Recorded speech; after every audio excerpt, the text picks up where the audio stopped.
Ah, Traveler, Paimon. It's been a while. As it happens, there is a letter here for you. One moment. Here.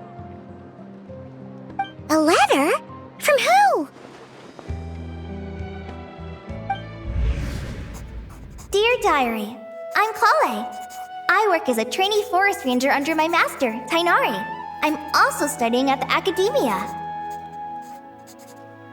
I've been getting better and better at reading lately. Mr. Al-Haytham says that the written word is a crucial medium for exploring the world and understanding oneself. That's why I decided to start this diary.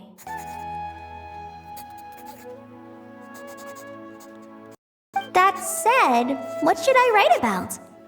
Things are pretty quiet in Sumeria these days. Life is good. Every day is a fulfilling and happy one. When I think back to the days when I suffered from Elazar, or way back to when I was injected with God remains, I am in a much better place now. I hope it stays that way forever. I'll leave it there for now. Master said he'll take me shopping in Sumeru City today, which is great because I've been meaning to visit the toy seller at the Grand Bazaar for a while now. Kale, time to go. Yes, Master! Huh?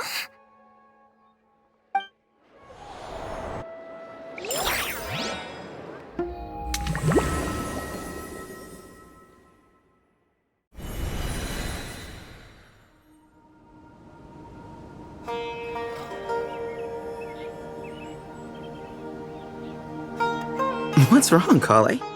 Is there something on my face? No, sorry. I didn't mean to stare. Did Master Tainari send you to pick me up? Master Tainari? What are you talking about? Tainari is the General Mahamatra. He's probably busy arresting criminals in Sumeru City. I mean, if that's what floats your boat, I can introduce you, but... Wait, Master Tainari is the General Mahamatra? But what about Mr. Sino? Sorry? Oh, you mean that guy who just joined the Vahumana Darshan? Rumor has it he's the leader of the Temple of Silence. If that's true, it's pretty impressive.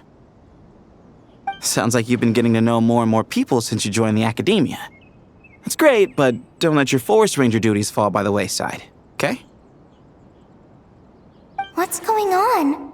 Sethos is acting like he's my master, and Master Tainari has taken over Mr. Sino's job. Is this some kind of prank? If so, it's a weird choice of prank. But anyway, Sethos doesn't look like he's joking. What is this all about? Hey, you're zoning out again. I'm gonna buy some tools for the rangers. Why don't you stretch your legs a bit? It's been a while since you last visited the city, right?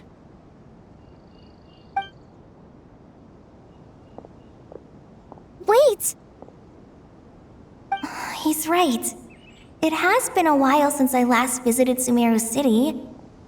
Was it always like this? I mean, it feels familiar, yet somehow Something seems different. Is this really Sumeru City?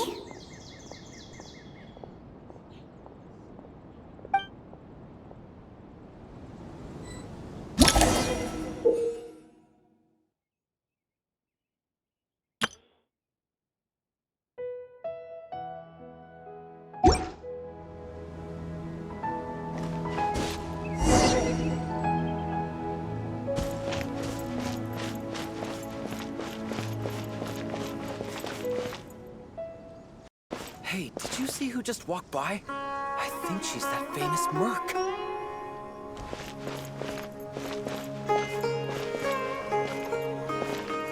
Would you like some fruit? How will I ever save enough money to buy that custom-made axe with floral carvings from the blacksmith?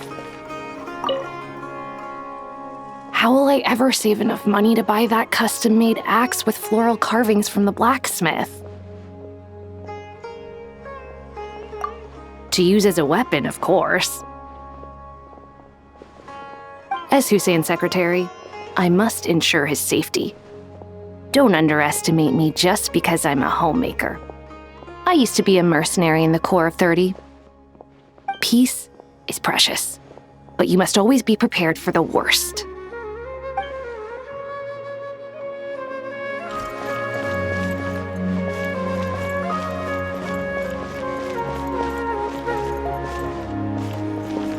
I heard that Sage disappears without a trace as soon as he gets off work. It's a little mysterious. Lord Kabe Bay, did you get a chance to review this month's accounts? Any feedback? You mean the version you sent over a few days ago? Yeah, I took a look when I received it. I was thinking that maybe our profit margin is a little excessive. I visited some of our commercial partners last month. Their earnings are very slim. Are you suggesting that we give up some of our profits for them? Well, since we have more than we need, yes. Making money for its own sake is pointless. Don't worry, I've already planned for it and the numbers look fine. We can adjust the rates starting from next month. Also, about that designer you hired, I've had to revise his proposal 3 times now, but he just doesn't seem to... Let's cut our losses. Pay him his fee and send him on his way. I'd like you to get Layla on this instead. She was Cyrus's student and she designed the Palace of Alcazarzare. Seems like a much safer choice. Who's sneaking around over there? Mr. Kave? Do you recognize this person, sir?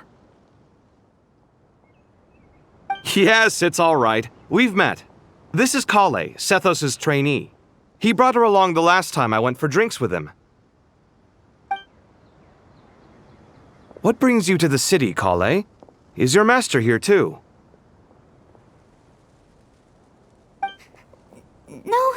No, this is all wrong! Why is Mr. Kave saying that too?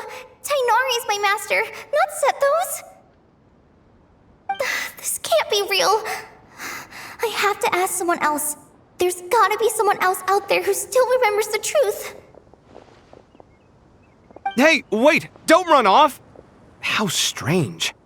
What's gotten into her today?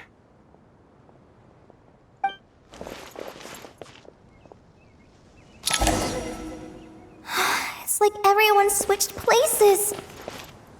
I guess I'll keep looking around.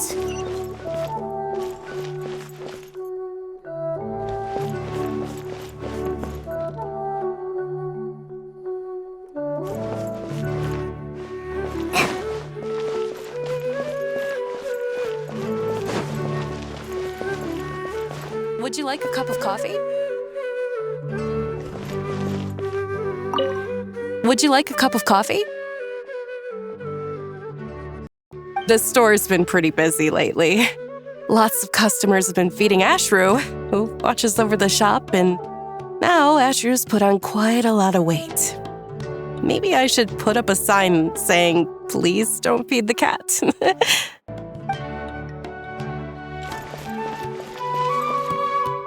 are under so much pressure these days. Sometimes. Lots of visitors today, I see. Welcome all. It's been a while. Hey, Rahman. You know that guy who sells face powder on Treasure Street? I haven't seen him around in a while. Any idea what happened to him? Oh, you mean a Hongar? Yeah, he got into a brawl with Shavirme on Treasure Street. He's been banned from setting up shop there for now. Seriously? Oh, well, that's a shame. I was planning to pick out some makeup for you. Oh, don't worry about it. The legendary Flame Mane discussing makeup with the Zubair Theater star dancer.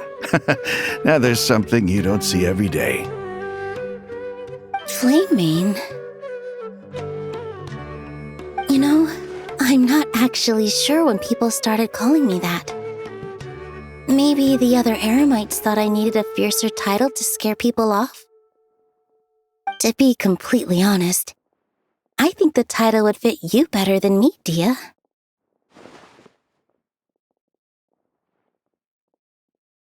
You think?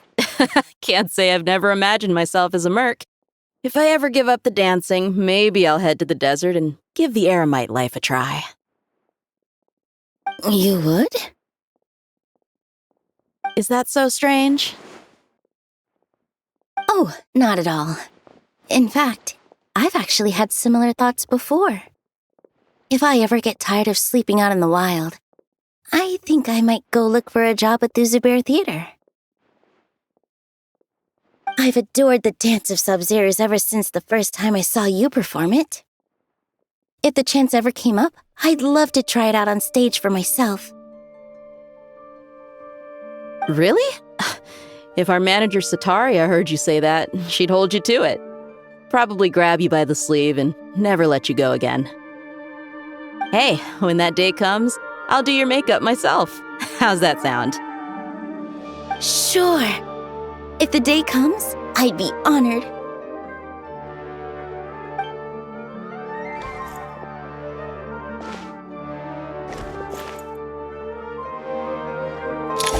Everyone I know, everything I've ever known.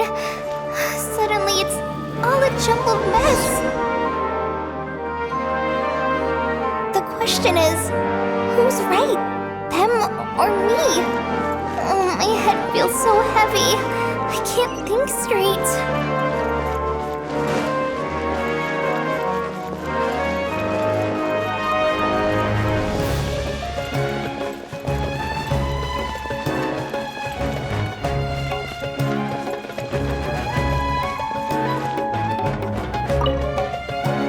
All right, not a single Mora short.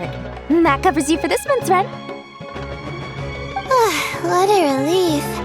I was worried the design fees I received this month wouldn't be enough. Well, next time, don't fret. Just let me know and I'll give you a few days' grace. We've known each other long enough for that. Anyway, how are you settling in? I couldn't help but notice that you're staying up late quite often. Yeah, I can't explain it. I just feel more inspired at night.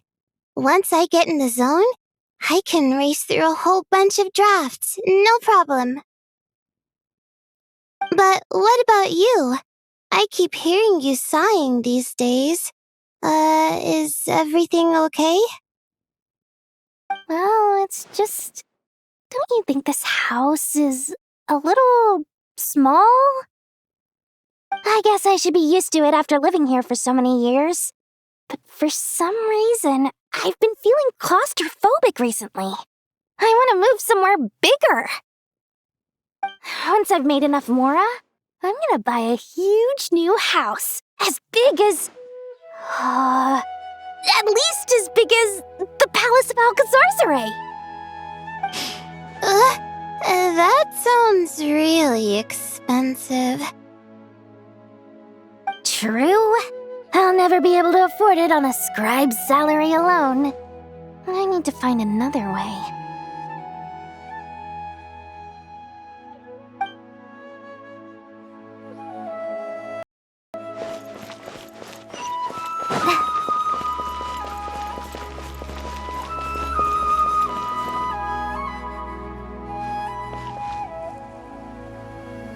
Mahamatra Tainari! We've apprehended the suspect.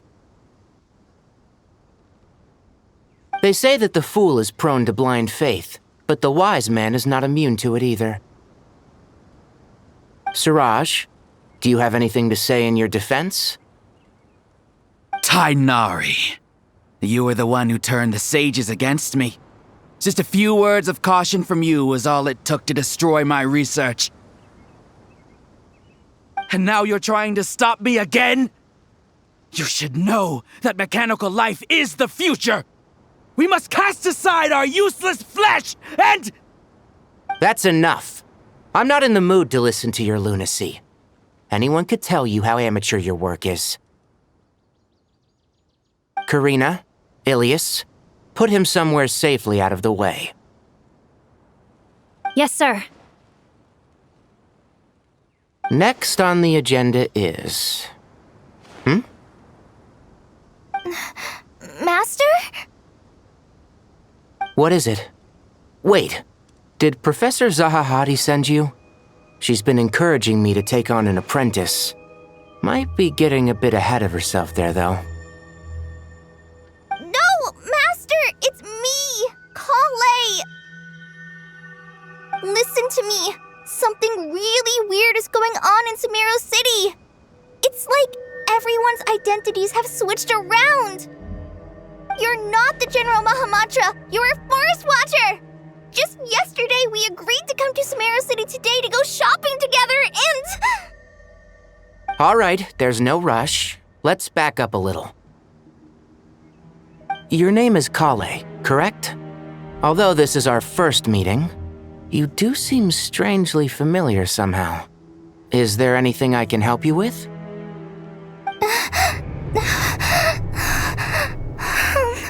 No.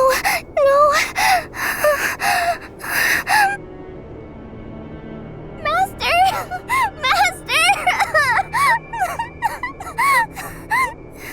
What is it?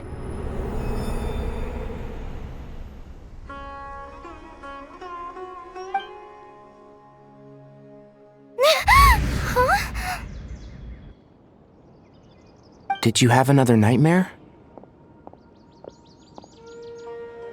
I've told you before, when you're tired, lay down on your back in bed and get some proper sleep. It's much better for you than napping on your front. Poor posture obstructs your breathing, which can lead to all sorts of weird dreams. Now, we're supposed to go shopping in Sumeru City today, remember? Cheer up. I'll take you to Hushang's. I heard he's got some new toys in stock. Go wash your face, take some deep breaths, and when you're ready, we'll head out. Okay. Thanks, Master Tainari.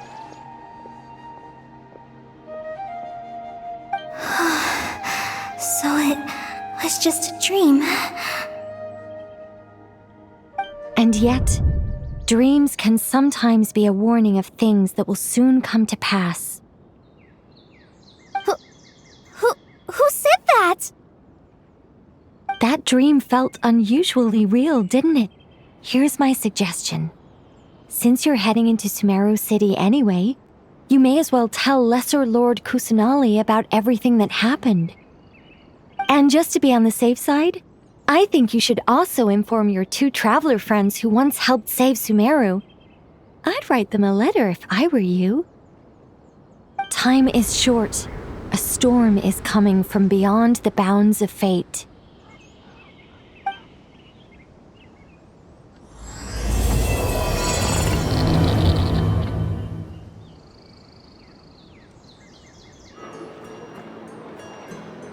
What a strange situation. No wonder Kale was in such a rush to write us a letter.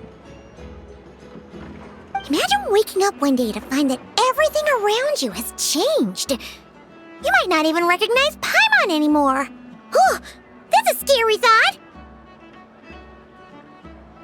Let's get to Sumeru and find out what the heck is going on!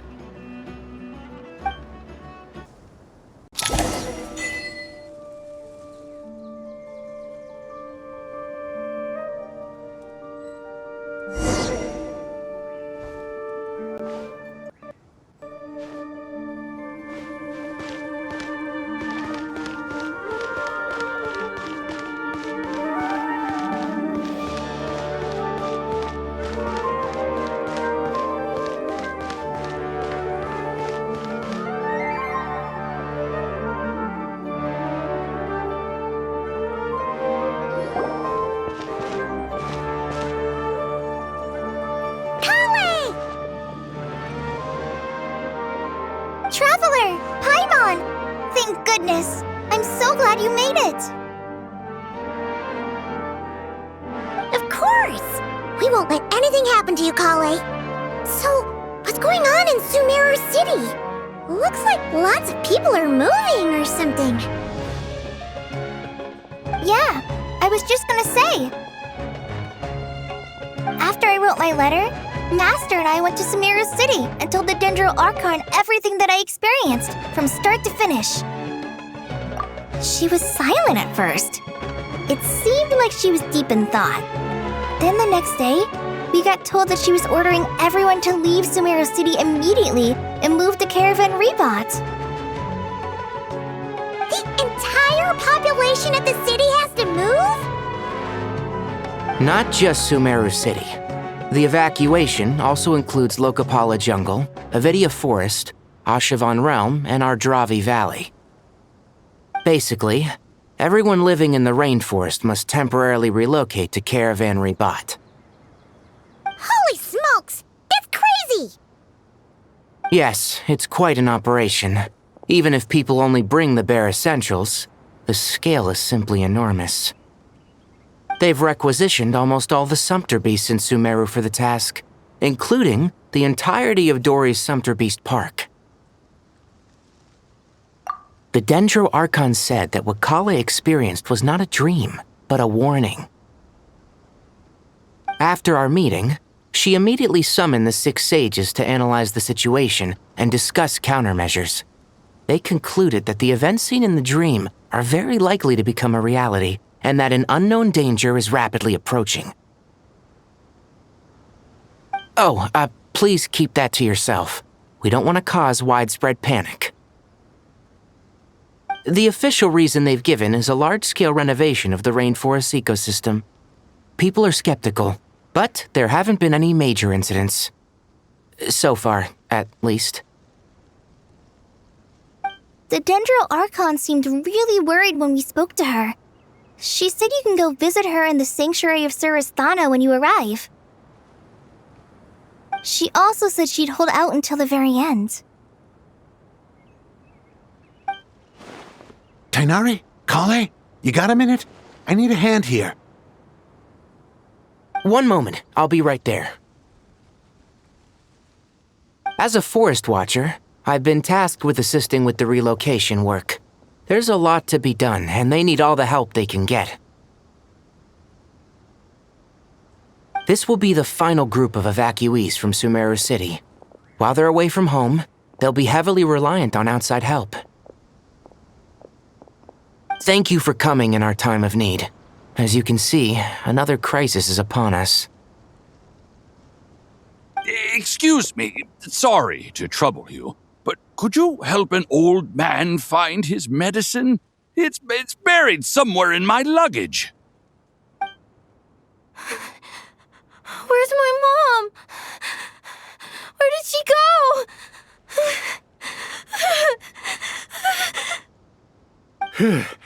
Don't worry, it'll be okay. Those items are worth a small fortune. Make sure you store them somewhere safe. You understand? I bet you thought you'd get away with this in the chaos, huh?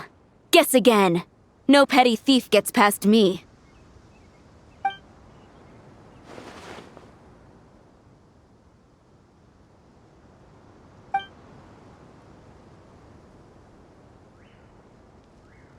We should go help the evacuees. See you around. I'm so glad that you believed me and came all this way to help. It means a lot. Please stay safe. Don't worry. We may not know exactly what's going on yet, but as long as we stick together, we'll find a way through this. Goodbye! Look after yourselves! Will do. See ya!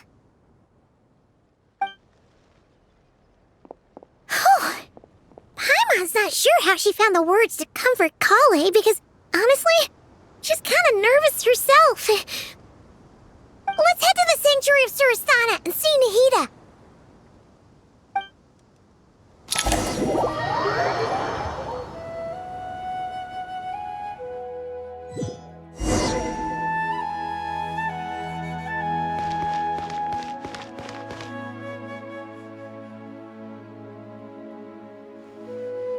Who goes there? No unauthorized access to this place. By order of Mahamatra Sino.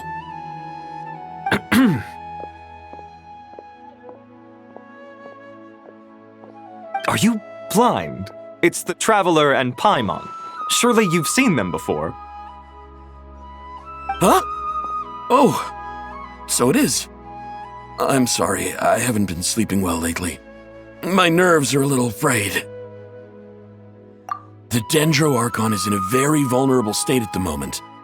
Mahamatra Sino is concerned that our enemies might choose this moment to strike, so he's ordered us to strengthen our defenses. Just seeing you two again already puts our minds at ease. Please, enter. I'm sure everyone's expecting you.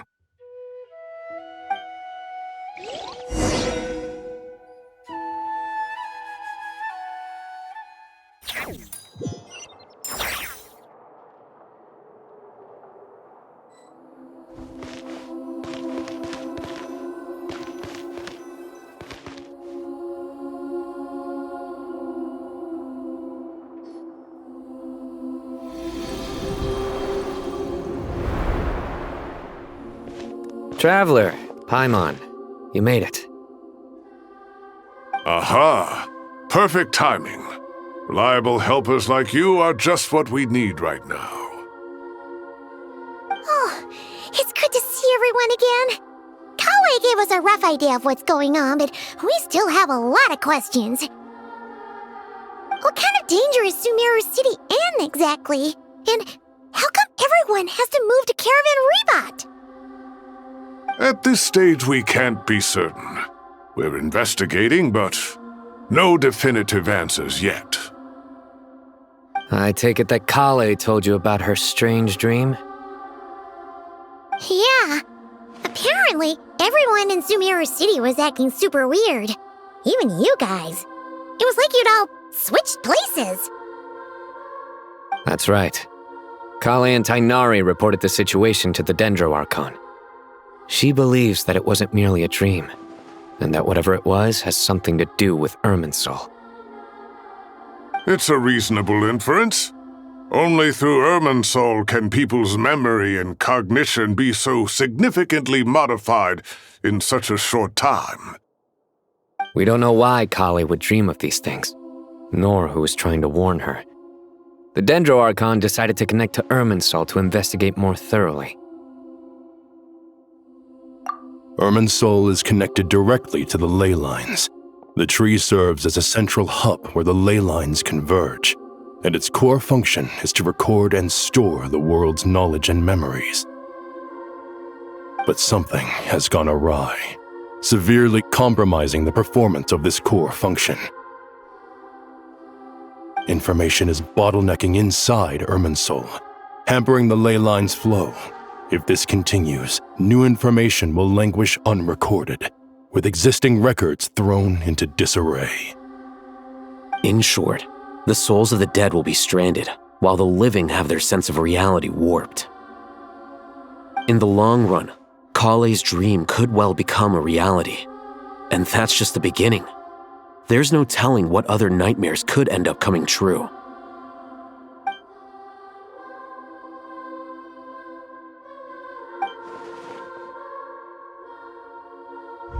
I have come this far to to use my death to open the gates of the ley lines to my people.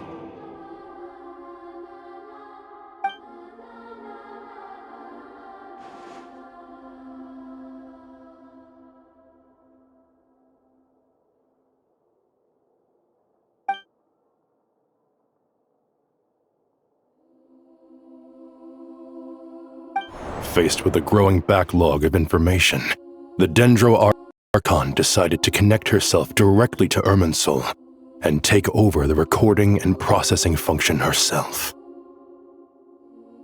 But it is an almost impossible task. Individual brains aren't equipped to deal with the sheer volume of knowledge and memories involved. All that information flooding in at once would instantly fry any human mind. And for a god, even for a god, the suffering must be unimaginable. The Dendro Archon's power originates from Irminsul.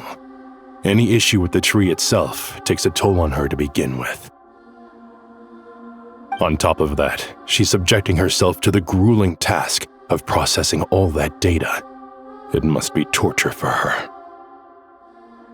And despite all of this, she is somehow finding the strength to investigate the Irminsul situation from within and send us her findings. I finished analyzing the latest data.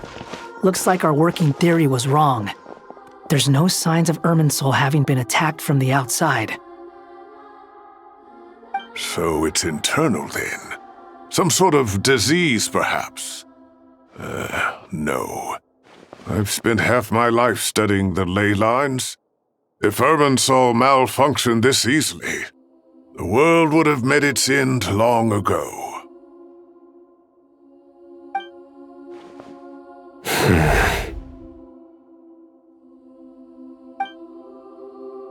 Sino? What is it?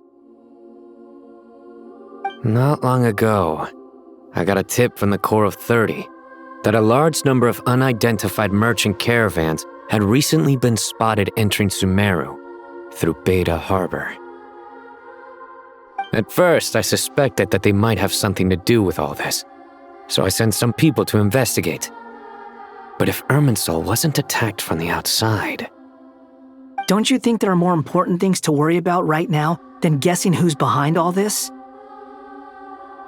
It's been over 12 hours with no new intel. If even the Keeper of Irminsul is this badly affected, you can imagine how bad things are in there.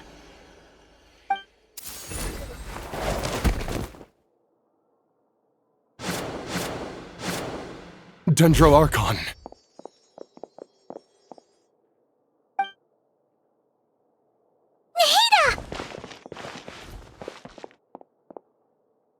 What's wrong? Her breathing is weak, and her elemental energy levels are dangerously low. Looks like it's time to move to the backup plan. What's the backup plan? Get out of the city and take the Dendro Archon with us. The entrance to Irminsul is directly beneath the sanctuary of Surasthana. That means this is ground zero if anything goes wrong. The Dendro Archon has a very strong connection to Irminsul. But theoretically, this connection should grow weaker with distance. Under normal circumstances, she could unleash her full power here. But with Irminsul out of control, our first priority is to get her away from here. The situation is critical. There's no time to deliberate. Everyone in agreement? I'll deal with it. I'll also let the Matra and the Core of 30 know to start evacuating.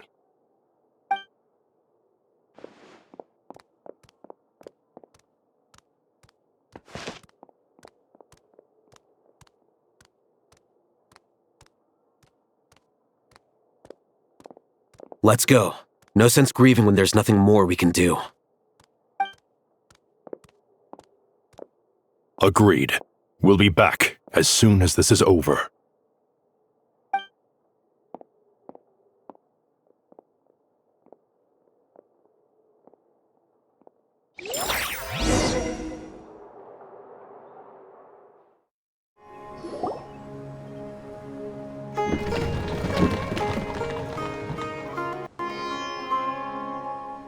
The last group of civilians has been safely evacuated.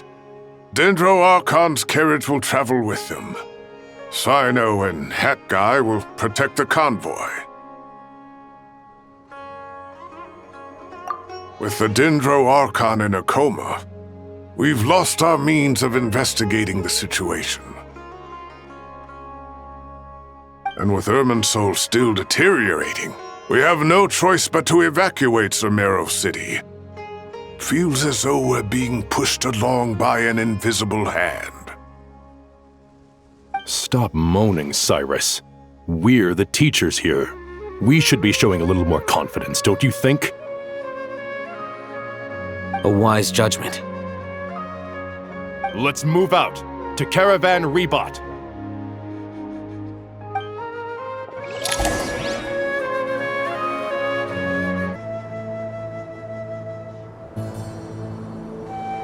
Sir, all units are in position.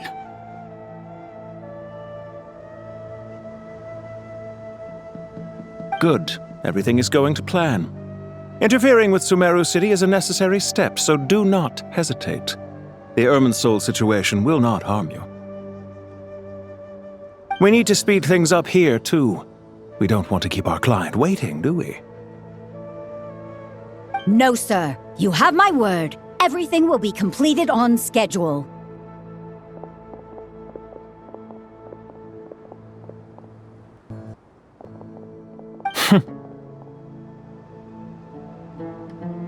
They say that fervent ambition attracts the favor of the gods, and with it, a vision.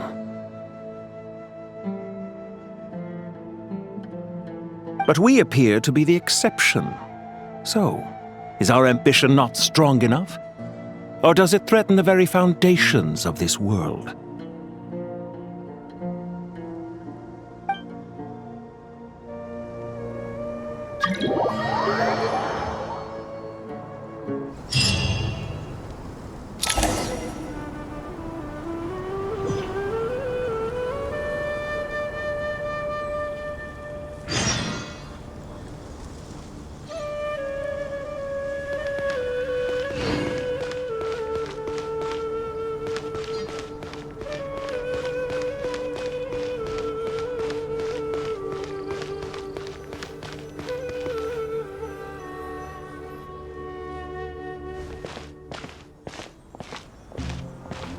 How is the Dendro Archon?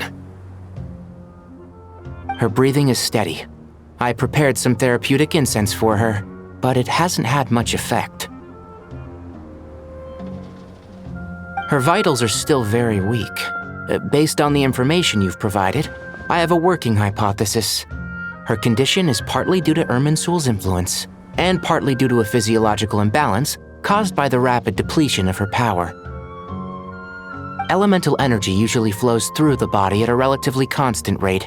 The body grows accustomed to this rhythm, so when it's thrown out of balance, physical symptoms will appear. Is this similar to the ley lines? Overloading and withering both directly affect their vitality, potentially causing irreversible damage. Correct. From a biological perspective, if you overexert yourself, you pay the price with your life. The Dendro Archon is not only drained of power, but her life force is at a critically low level. Is there any way to restore her health? I know the ley lines have strong self-healing abilities. As long as any blockages or pollutions are dealt with, they can quickly regain their vitality. But what about people? Well, gods. What's their capacity for self-healing? Before we think about that, there's a bigger predicament to resolve. Restoring the Dendro Archon's power requires us to heal Irminsul first. But that will be extremely difficult without the Dendro Archon's power. Paimon's already getting lost here.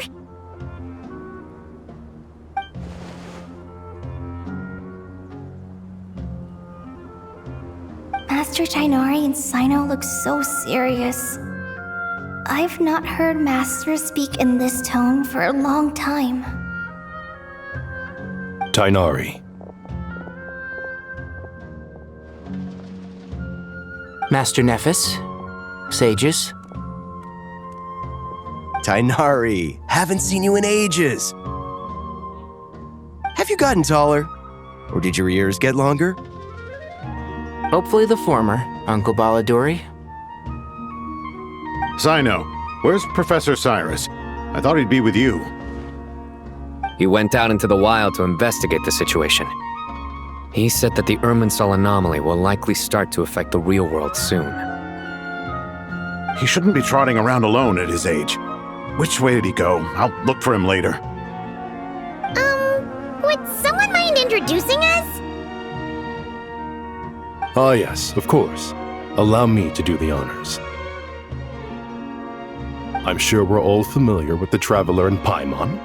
They're the heroes who helped foil Azar's conspiracy and save Sumeru. These gentlemen and I are the 6 current sages of the Academia. Balduri and I are part of the Old Guard, while the other 4 took office after Azar and his clique fell from power. We have Sage Alkindi of the Spantamad Darshan, Sage Farnas of Kasharawar, Rataoist Sage Shakir, and finally Haravatat Sage Rusht. Nice to meet you all! I've heard much about you. Delighted to finally meet you in person. You're younger than I imagined for someone with the power to stand up to fate itself. Thank you for lending your aid to Sumeru once more. Once we're on the other side of this, could we get a photo together? My daughter has a friend named Isak. He's always talking about you two. Of course! No true hero would deny a child their wish.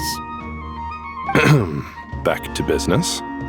So with the Dendro Archon currently in a coma, the people have taken temporary refuge at Caravan Rebat, but they cannot stay here forever. We need to come up with a plan as soon as possible. Farnas, any thoughts? Well, firstly, having reviewed the data, I'm inclined to agree with your assessment. This doesn't look like an attack on Irminsul from the outside. Rather, it resembles a malfunctioning machine. Calculations going haywire and sparks flying. That being said, before we consider how to fix it, we need to understand precisely what has gone wrong. Furthermore, we somehow need to ascertain this without relying on the Dendro Archon's power. We have no direct access to Irminsul.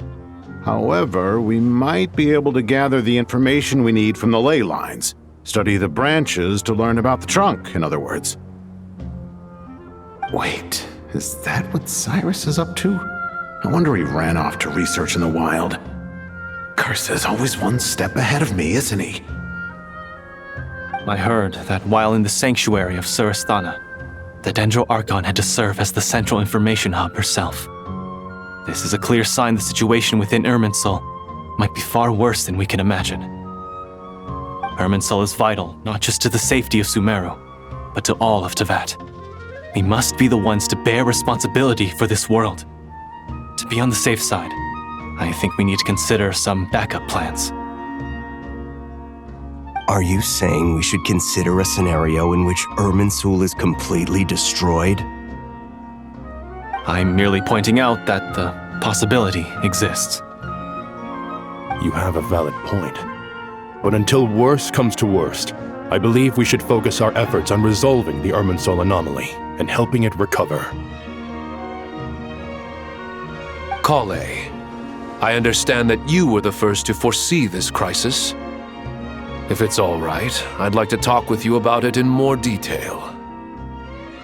Of course, but even I don't know how I came to have that dream.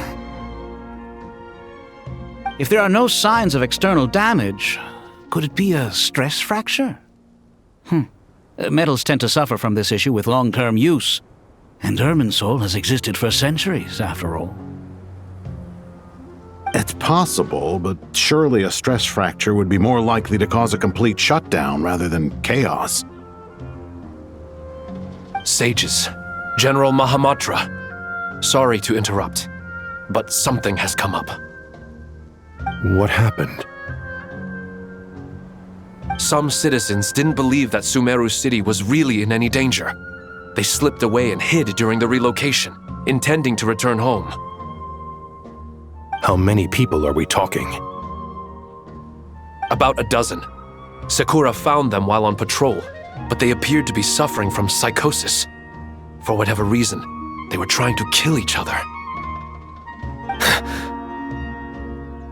By the time we arrived, there were only 2 survivors. One was unconscious from their injuries. The other tried to attack us, but was subdued. Where did this happen? Near Yasna Monument. That's not far from Caravan Rebot. Master. I know. The Irminsul anomaly is beginning to have effects in the world. I didn't expect it to spread to Yasna Monument so soon. It almost feels like we're being chased relentlessly, with no time to catch our breath. Sir Cyrus said the same thing. He sent me back to report in, while he continues investigating. I'll go join him. Count me in too. Don't let my age fool you, I can still fend for myself. Very well. Meanwhile, the rest of us will continue discussing our next steps. Get back soon. Take care of yourselves. It's getting dangerous out there.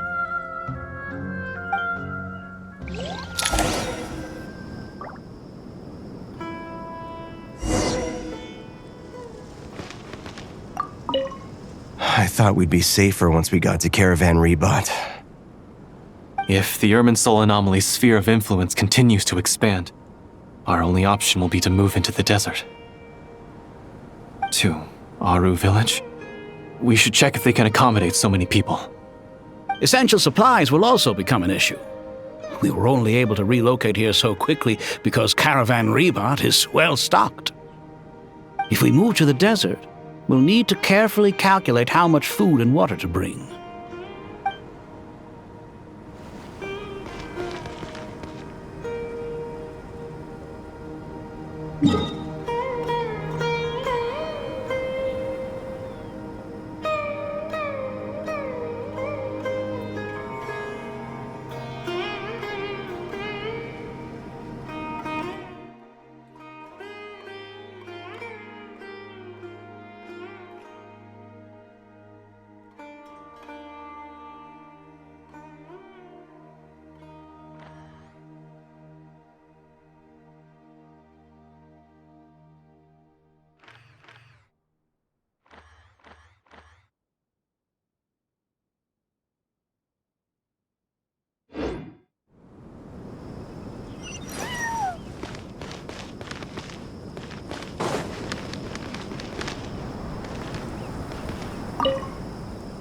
Thank you for everything, Tainari.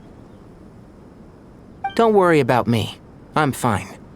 But if you don't mind me saying so, Master, you're looking a little nervous yourself. I only just got appointed as Grand Sage, and now this happens. It's quite overwhelming. Looking back now, I don't think I handled the situation with Azar very well at all. Yes, I protested, but I went about it the wrong way. Instead of helping, I just ended up getting locked away. Now that I'm the Grand Sage, I have to be responsible for everyone's lives, including the dozen or so who fled to Yasna Monument. I can't help but blame myself for their deaths. It's only natural that you want to do the best job you can, but Master, we both know perfection is impossible. You're right. We may well be heading into the desert before long. Feeling up to it? We left in such a hurry that I didn't bring any sun lotion, but I'm sure I can make some from local ingredients here. That was a big part of my graduation thesis after all. Still remember? Of course, like it was yesterday. I remember asking you if you'd like to stay and teach, but you turned me down without a moment's consideration. Anyone else would fight tooth and nail for the chance to research by my side, but you couldn't get out the door fast enough. Weren't you afraid I'd hold up your thesis and stop you from graduating? If you'd pulled a move like that, I would have reported you to the Matra right away. You wouldn't give me a second chance? What about the bond between mentor and student? No, Master. I would not sit by and watch you go astray.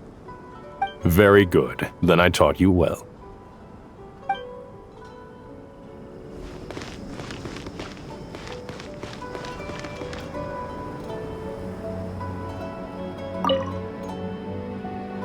That guy! What? Nothing. You just looked like you were lost in thought there. Do you have any ideas about what's going on? From what I know about Irminsul, the system doesn't break down that easily. I don't have the faintest idea who could have done this. Actually, one name did cross my mind. But, he's already dead.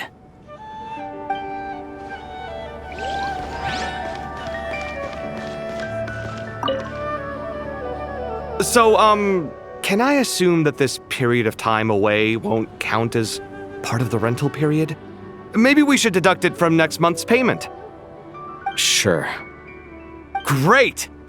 Wait, why are you suddenly being so reasonable? What's the catch? I'm always reasonable with rental payments. Like the time I refused to let you use that wine you brought home as collateral. That was a perfectly fair request, and you know it! Everyone runs low on funds now and then, don't they? And that bottle of wine wasn't cheap. You ought to be thanking me. Anyway, Sumeru City should be empty by now, right? With no one at home, I've been worried about security. I'm worried about burglars. What would they steal? That new scroll you bought? Ah! I'd almost forgotten about that. Oh, I only went and hung it up in the most conspicuous spot in the house. If anyone breaks in, it'll be the first thing they see. Well, no one but you gave it a second look while it was on display in the shop. I doubt anyone would go out of their way to steal it. You say that, but what if there's a thief out there who shares my aesthetic tastes? Then you can only hope he shares your taste in expensive wine as well. Always worth having some collateral. You!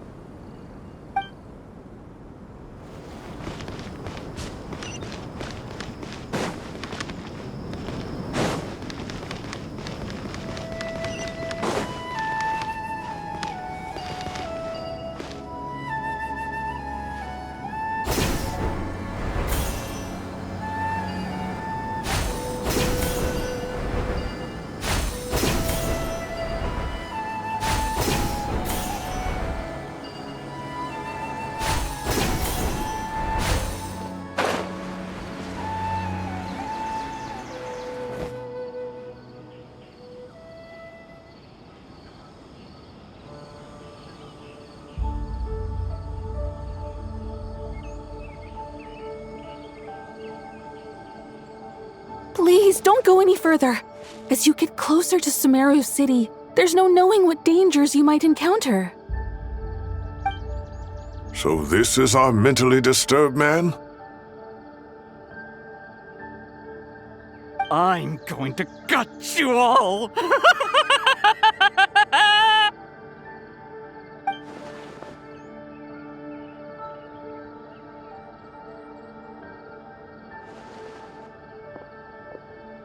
Cyrus, you didn't even bring a single guard?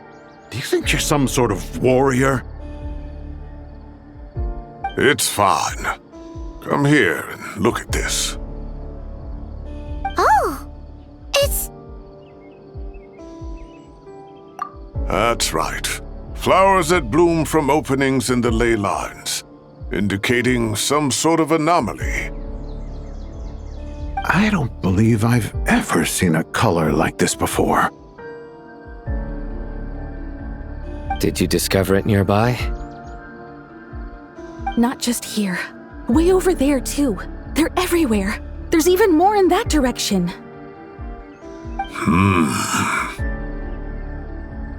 How did you ascertain the situation further ahead? Didn't you just say that we can't go beyond this point? Yes. This area is relatively safe so far, but if you continue forward, delusions will start afflicting your mind. However, some vision-bearing mercenaries were able to maintain their sanity a little better. They're the ones who brought back news from further afield. Sino, do you remember the class I taught on dissecting leyline blossoms? I do, Professor. I received full marks in that course. Good. After all these years, it's time to put that knowledge into practice. There must be anomalous information hidden within these blossoms.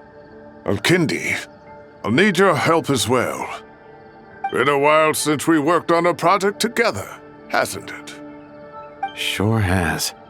Well, what are we waiting for? Let's get to work. Anything we can do to help?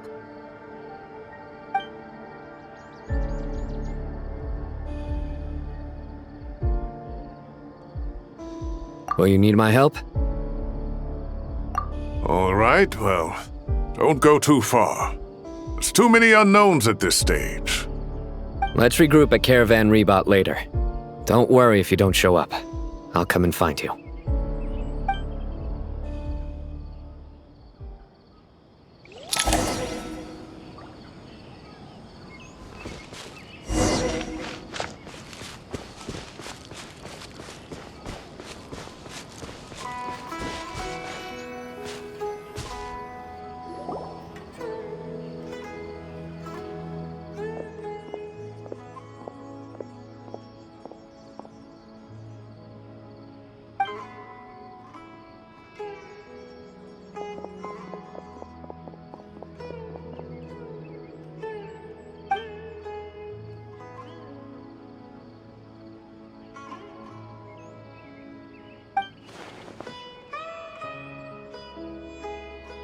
That should be the heart of Oasis. All we need to do is light it with the fire seed, and it'll restore a pep with elemental power. The damage it suffered internally will also slowly begin to heal.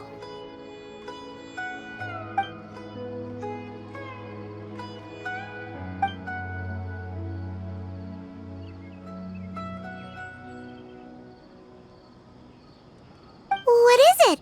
You thought of something? Really? Then let's get back and tell the others!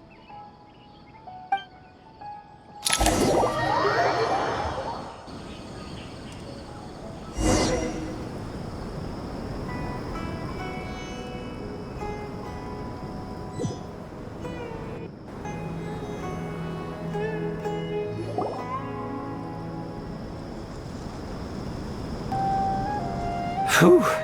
Glad to see you've returned safe and sound. Any longer and we would have gone out looking for you. Well, this is a nice surprise. Paimon sure feels better with everyone we know here. We've made some progress, so let's start by giving you and Paimon a quick update. By dissecting the Leyline's blossoms, we've been able to deduce that although Irmin's soul is experiencing an anomaly, it has not completely rejected access from the outside.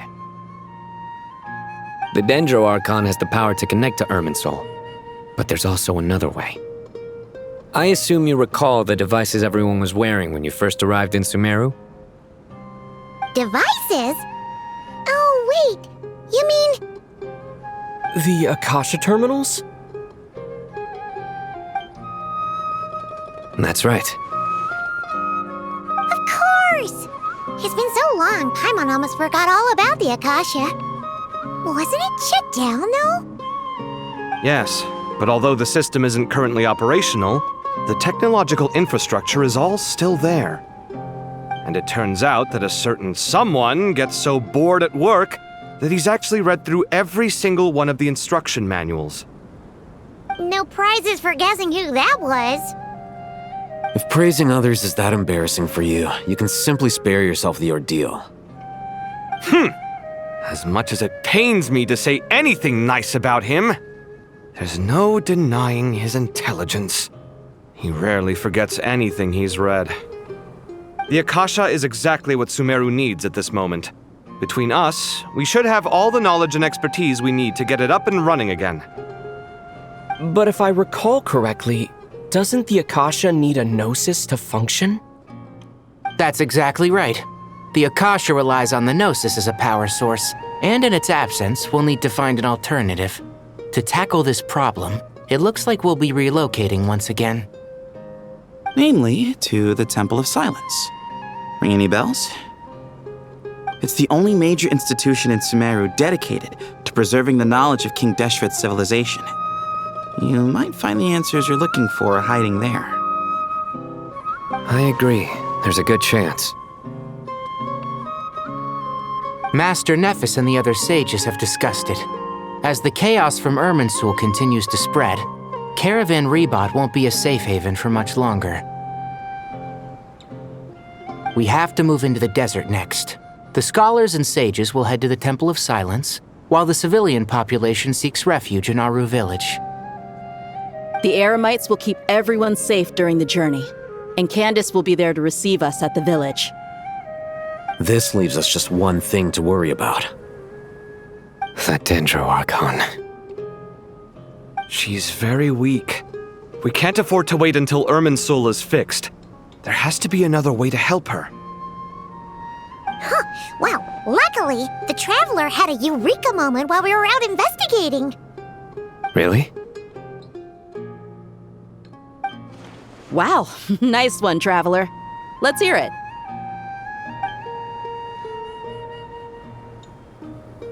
What say our Amorta experts? Theoretically, it's feasible.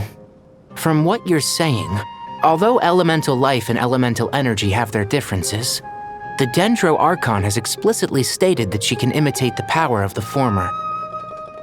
In which case, as long as Apep is willing, she should be able to convert her own power into a form that the Archon can use. It wouldn't be difficult for her at all. The only problem is convincing her to help. Yeah! Even though she wasn't exactly friendly the last time we met, she didn't refuse to talk with us. When she realizes the danger that Nihida is in, surely she won't turn a blind eye to it. Well, hopefully not. Either way, we're not exactly spoiled for choice here. Hey, it's better than having no options at all. I agree. Without Irminsul's aid, the legendary Dendro dragon Apep may well be the only living thing in Sumeru who can help our Archon recover her power. There's no time to lose. I'll bring this proposal to Master right away. If he and the other sages agree, we'll split into 3 teams. The academics will go to the Temple of Silence to look for a solution to the Akasha problem. The Eremites will escort the civilians safely to Aru village, and the Traveler and Paimon will take the Dendro Archon to see Apep. There's still a long road ahead, and no knowing if we'll make it. But at least we have a direction now. I'll take it over floundering around in confusion. If there are no objections, then let's proceed. But before we adjourn, I would like to leave you all with some parting words. No matter the distance between us, there will always be an invisible force tying us together. May the bonds forged in the past shine bright like stars and open a new path before our feet. Huh. Is that from King of Invocations? No. This one's from King of Invocations, the sequel. What's the difference? The sequel's much cooler. Couldn't agree more. Well, it was very apropos. Once this is all over, I'll give everyone a copy of King of Invocations and the sequel to show my gratitude. Come on, let's get moving.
but we can't proceed with everything right away.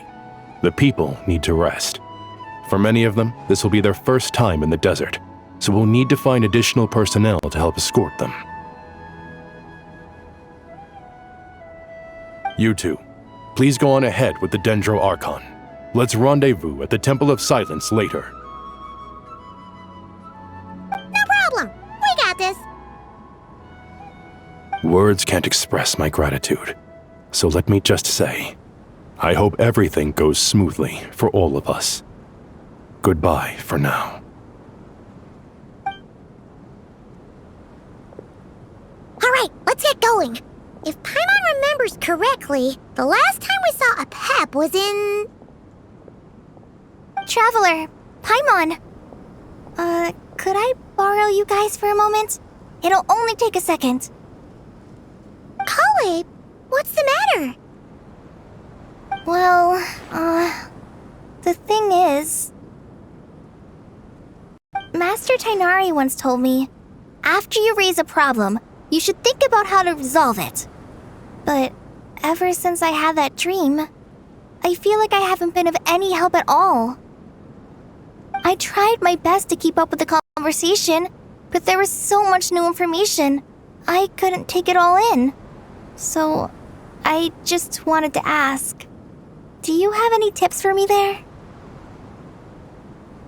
Huh, Paimon knows exactly how you feel. But fear not, everything you need to know is right here in Paimon's notes. Sumeru chapter. It's got tons of info about all the things we've seen and heard on our adventures. Some parts are a little simplified, but hopefully it all makes sense.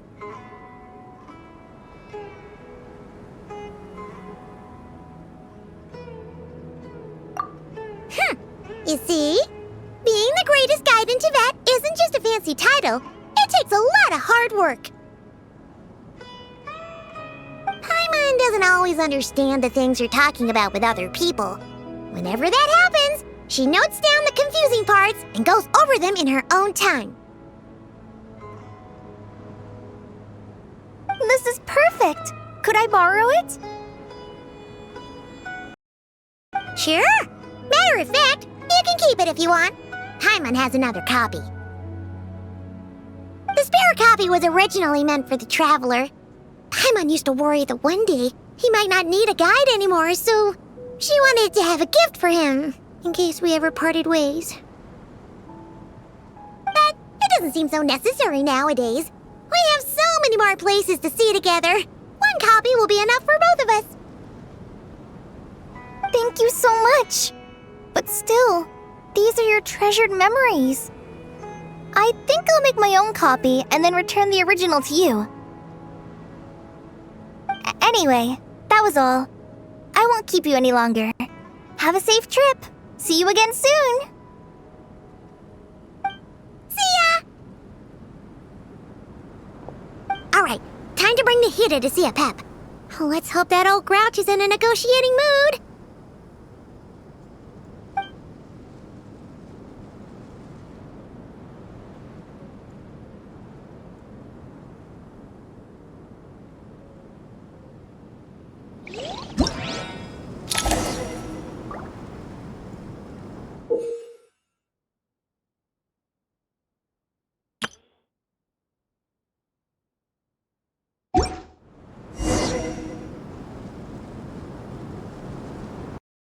Hey, here's a thought. If we brought Nervalette along, do you think he could help us persuade a Pep to help? Actually, never mind. In a Pep size, Nervalette's probably one of those dragons who's grown too close to humankind. They might end up fighting for all we know.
a feeling your kind might come calling.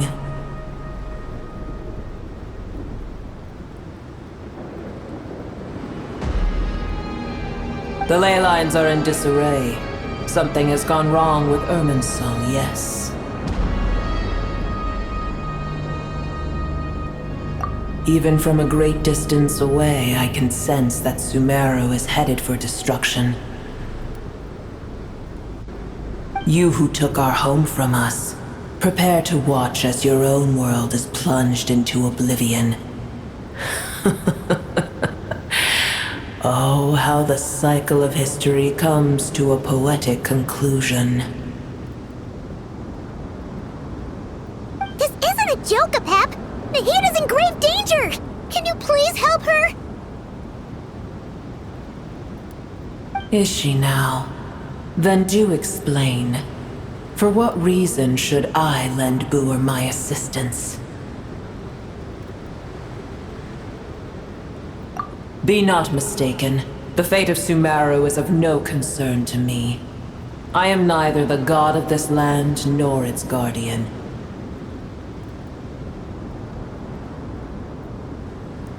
I may have given my tacit agreement as your kind built homes here and multiplied for generation upon generation. But that does not mean that I bear any responsibility for Sumeru.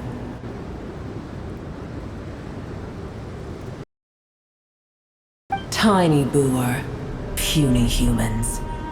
In my eyes, all of you are but intruders who followed in the wake of the heavenly principles. I am not obliged to be your savior.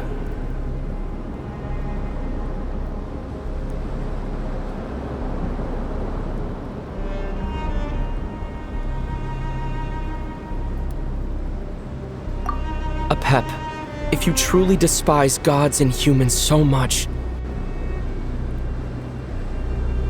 well, after the great humiliation of being helped by a god in the past, shouldn't you be jumping at this chance to balance the scales?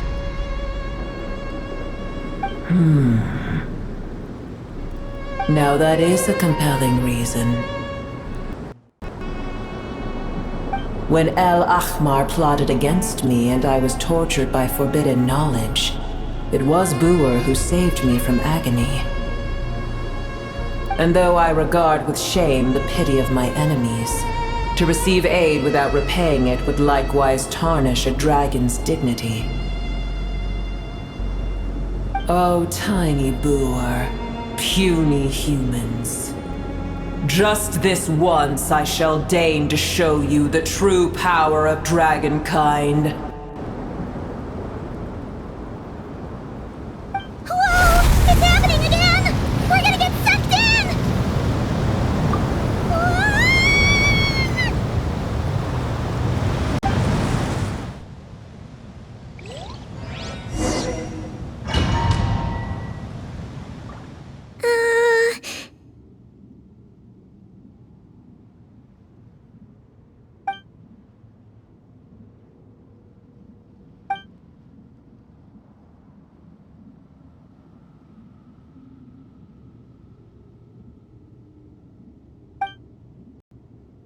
It is done.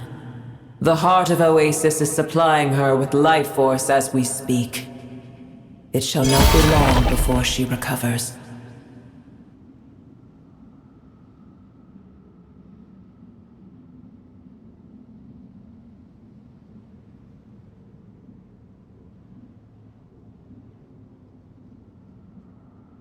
But I should warn you. Booer's existence is closely intertwined with Irminsul. Unless the issues plaguing it are resolved, she will never completely recover her former strength. Thank you. Spare me your words of gratitude. You may also spare me your feigned concern.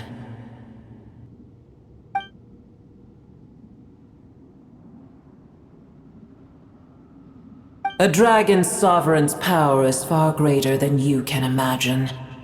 While I was indeed weakened when the heart of Oasis ran dry, Providing tiny Boer with a morsel of my life force shall have little consequence for me. Oh, good to hear.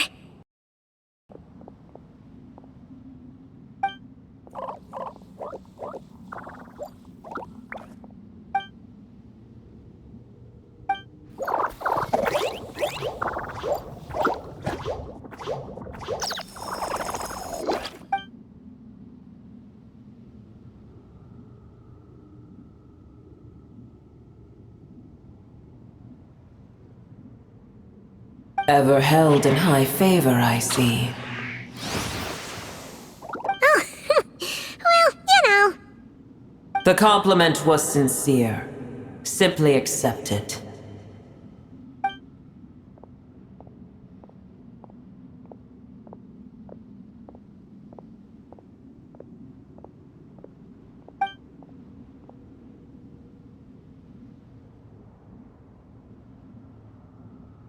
I did once. That tree was not planted by the heavenly principles. Irminsul existed before they ever arrived in Tevat. What? There was a time when it belonged to Tevat, to dragonkind. Its appearance and function then differed greatly from today. The ley lines flowed with an abundance of a familiar, primitive form of elemental energy. You may know it as the power of the Light Realm. The heavenly principles usurped and refashioned Irminsul, made it serve humanity, and used it to anchor the fate of the world. Yet in the end, humanity has failed to protect it. Heavenly principles, God of gods. It makes me sick. The enmity between your kind and mine can never be bridged. As things stand today, holding a grudge against you would serve no purpose. But there will come a day when we reclaim this world for ourselves. The opportunity will arise no matter how long we must wait. I can already sense that far away from here, the Hydro Dragon has wrested his authority from the hands of the usurpers. Though we have yet to meet, I know that we are both preparing for our revenge day and night. Uh-huh.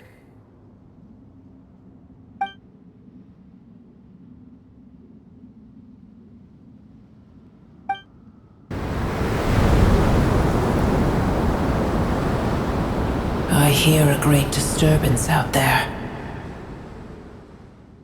Huh? What is it? Sandstorms come. The Jinn. I see. Another calamity approaches. You both seem restless. Let us part ways here. Boer is safe with me. Once she has recovered, I shall return her to your side. Oh, thanks again. Take care, alright? I told you already I have no need of your feigned concern.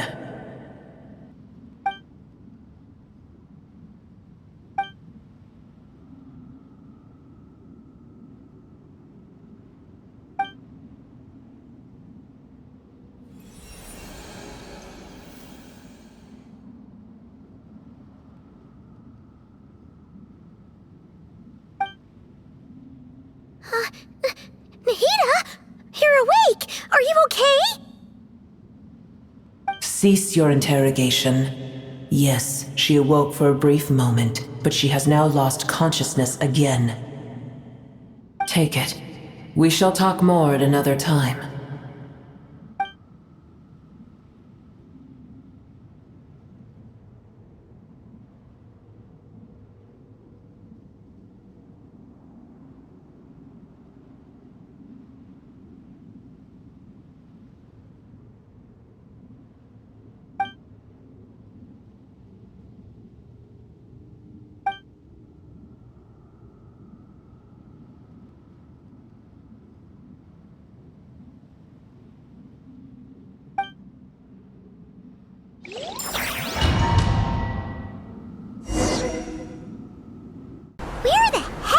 we? Did you just dump us in the middle of nowhere?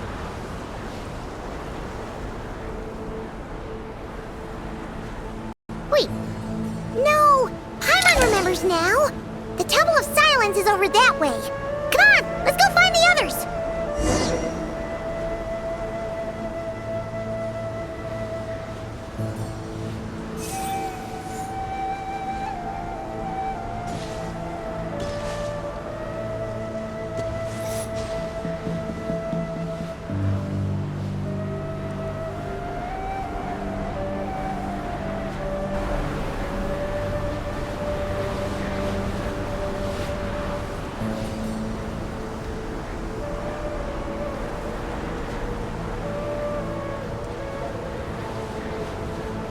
There's no need for everyone to stay here.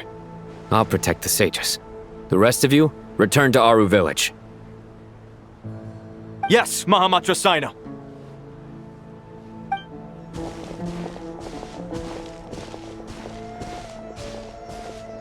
Sino! What's going on? You're back.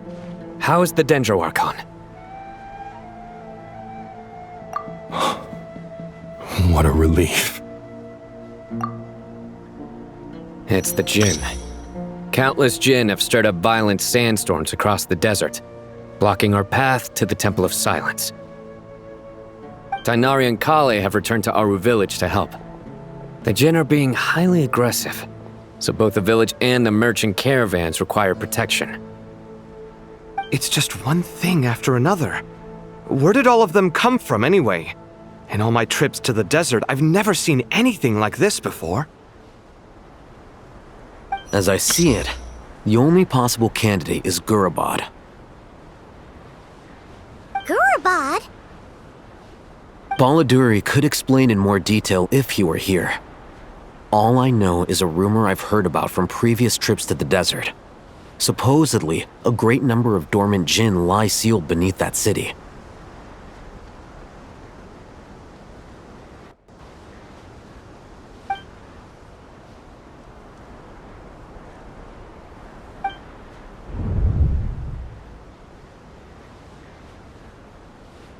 Gurabad is, for me, a fated land. I must therefore return back to this city, where my destiny awaits me still. My master, I am sorry that I couldn't stay by your side for long, and that I could not have more time to get familiar with you. Lilipar.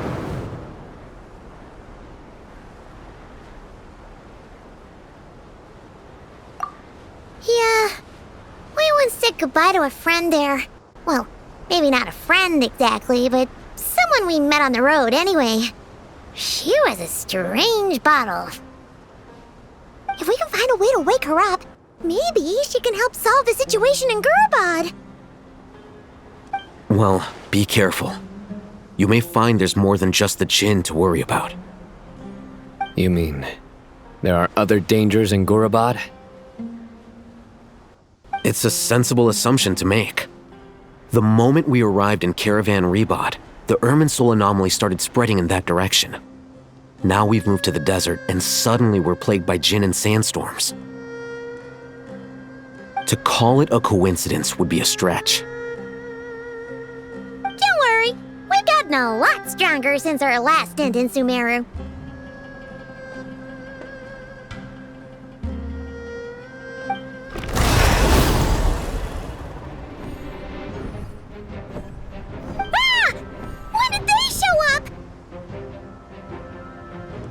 It appears the monsters native to the desert have been stirred by the Jinn's activity.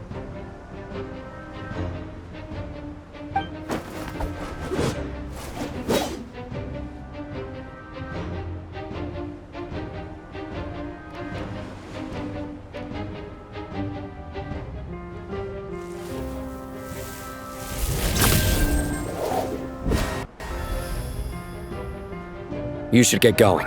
We'll take care of things here.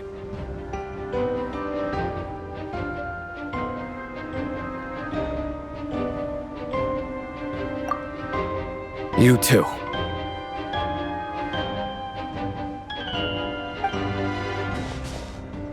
Don't do anything too risky. You got it?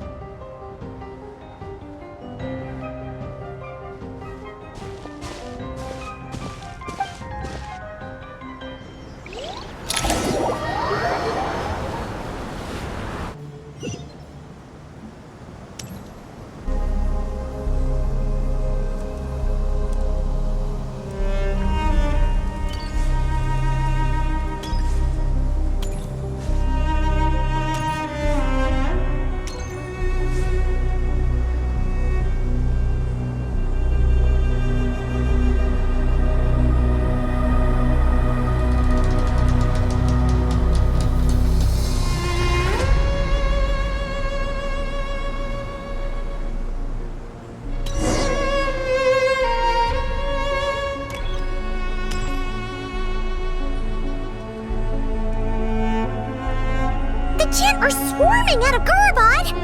Looks like Al-Haytham was right!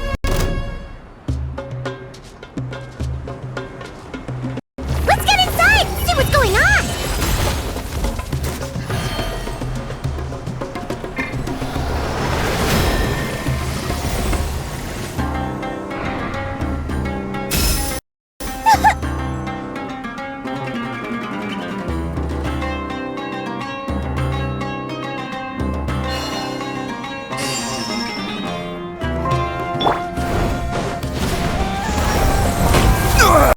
Nothing to fear.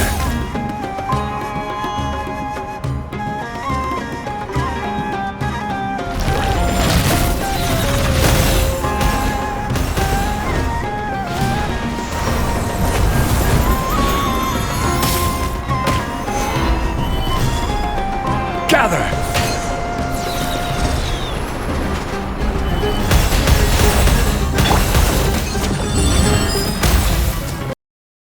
Yeah!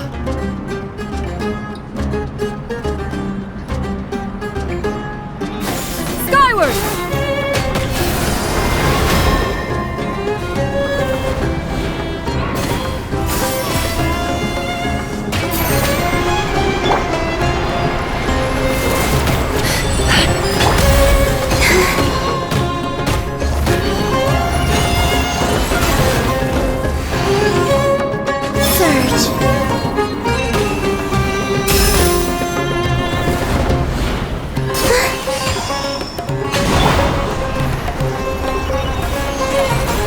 It all adds up.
Stabilize! Yeah! Got her!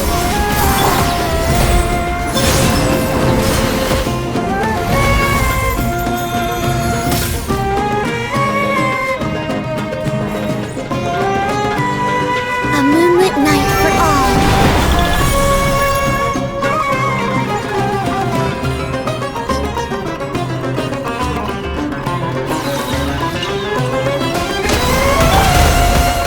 No more lies.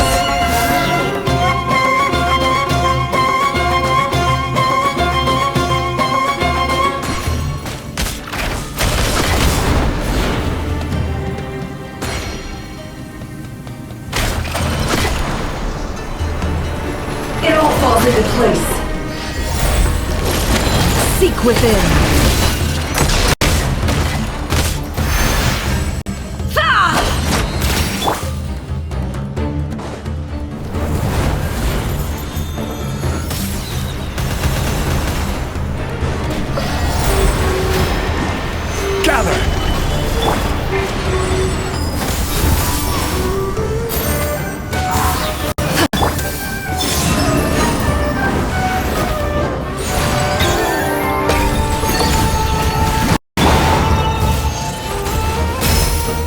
It all adds up. Let's see tomatoes.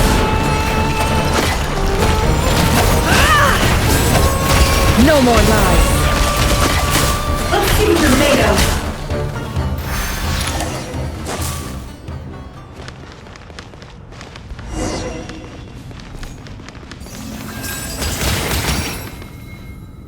They just keep coming! How many of these things are there? We'll never take them all round! Let's just head further inside for now!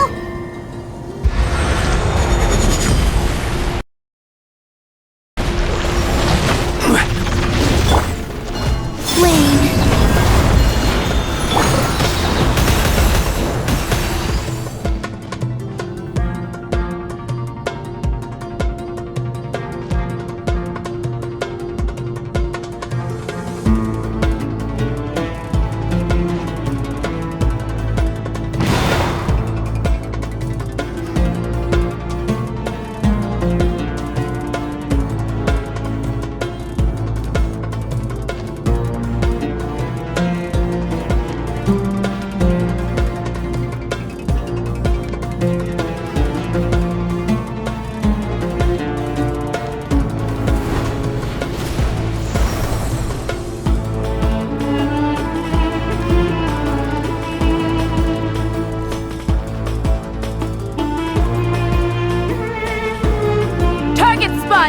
All units at the ready.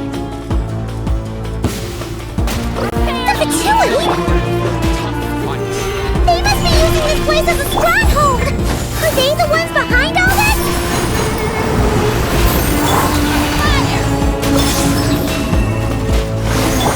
It all adds up. Let's see tomatoes. Forward to hide. Converge. The deception ends here.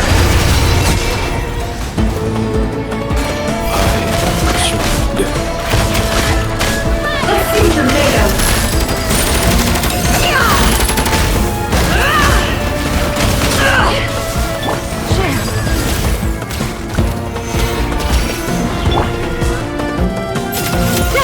Make way for the Adeptus. There's nowhere to hide. The sands of time got me.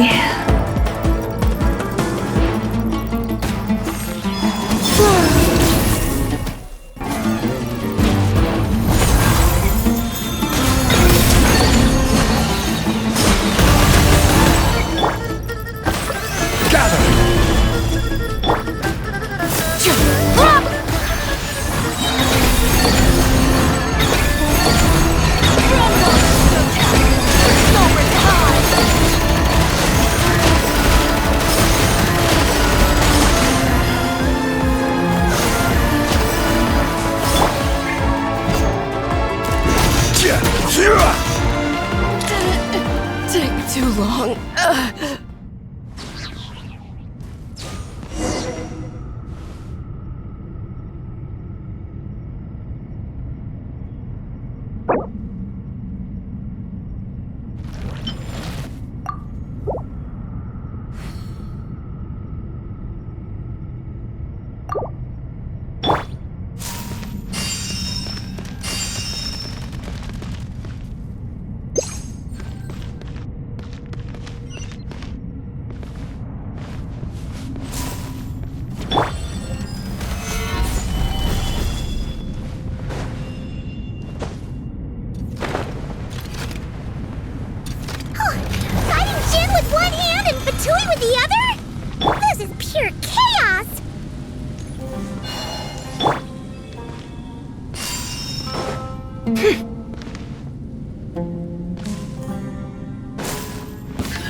Change machine? Paimon has a sneaking suspicion that that's the thing wrecking Gurubad and setting all those dangerous Jinn free! The target has reached the core zone. Requesting backup. Repeat, requesting backup. Backup en route! Stop him at all costs!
An insurmountable problem, I presume?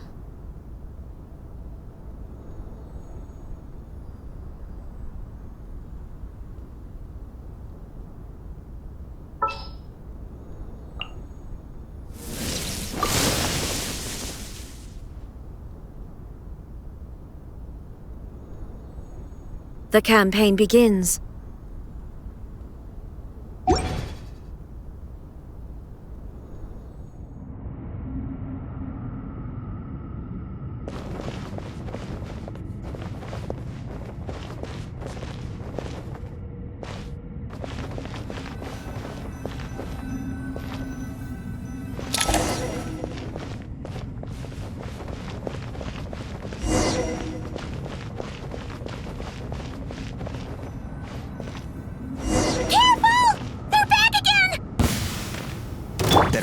This time. Solidify!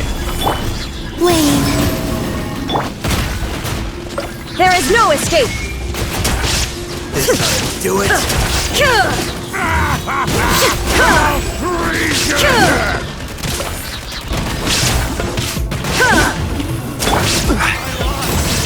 Gather! Skyward! Scatter!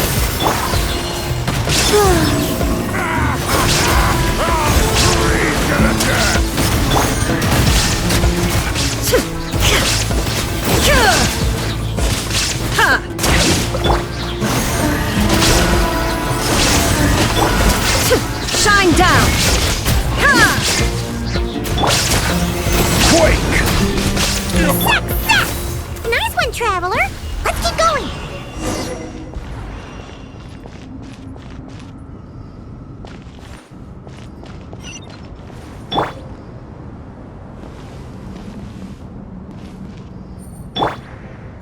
Skyward! Solidify! Surge. A new moon rises.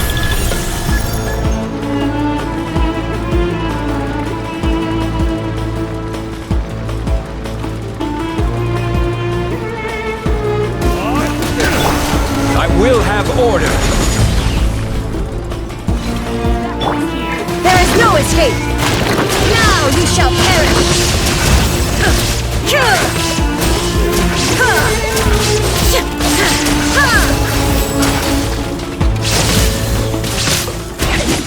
Shine down! Scatter! Skyward! Stray clouds converge! Wayne, a moonlit night for all. Illusion shattered!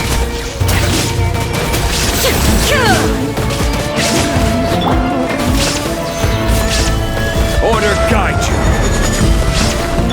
There is no escape!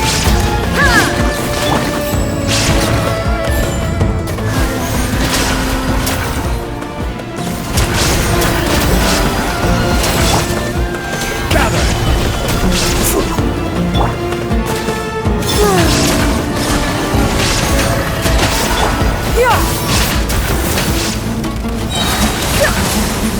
Seize the skies! A new moon rises. Shine down!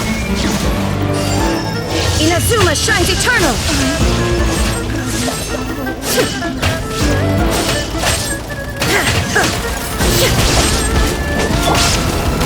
Stabilize! Skyward!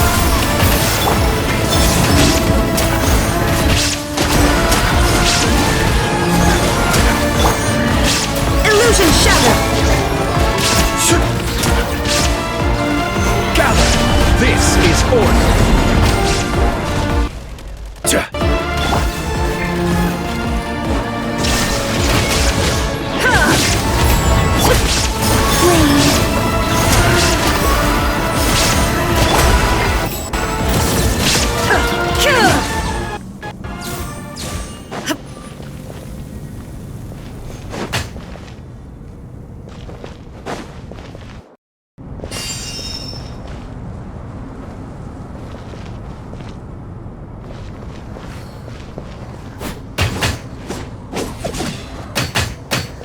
There is no escape!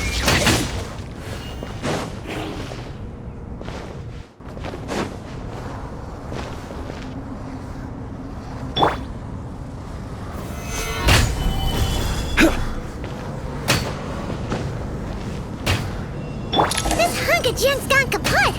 Now we can finally...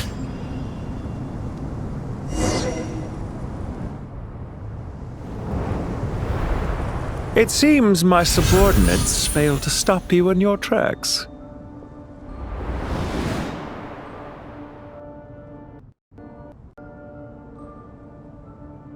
Apologies, sir. There is no need to apologize. You did well to hold your ground against such a powerful adversary for as long as you did. I must commend your courage and perseverance.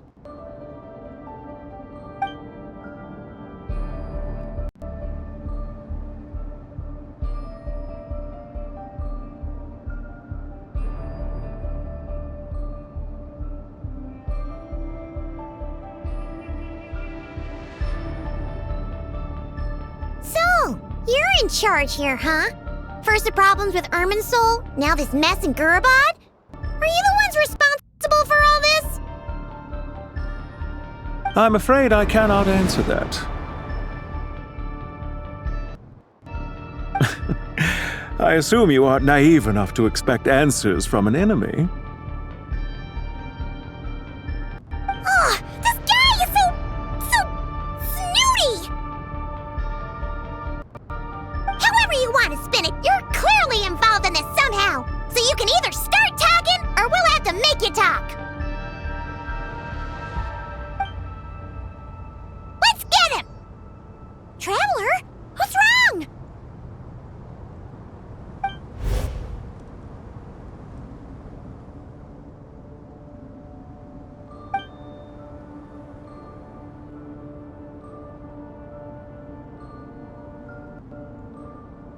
You're remarkably calm.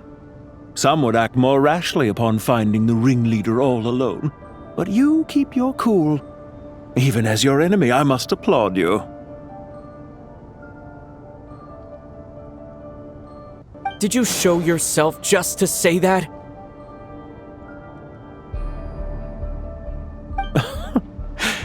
Is this you trying to take back control of the conversation? Unfortunately, I really don't have anything to say to you. I am here merely to indulge my own curiosity. Your names are well known among the Fatui. Naturally, I wanted to observe you up close while I had the chance. Hey! Don't treat us like we're some kind of exotic animals in a zoo! Oh, I wouldn't dream of it. You seem rather predisposed to misunderstand me. I'm quite aware that you are both heroes of great renown. You have resolved crises in many nations and won countless allies along the way. I've been following your adventures with great admiration. My only regret is that the trajectory of your journey conflicts with our goals. What do you mean, admiration? Sorry, but that sounds pretty weird coming from you. I don't see why. We may happen to occupy opposing sides, but there is no cause for deep-seated enmity between us. To respect one's enemy is to respect oneself. Well, now that you're observing us up close, what do you see? I've observed as keenly as I can. Yet, while I endeavor to understand, your true strength remains a mystery to me. Violence is not my area of expertise either, so, you see, I would much rather converse with you like this than determine a victor with the edge of a blade. Besides, I've heard that even 3 moons in the sky fail to eclipse your brilliance. I know better than to bite off more than I can chew. 3 moons?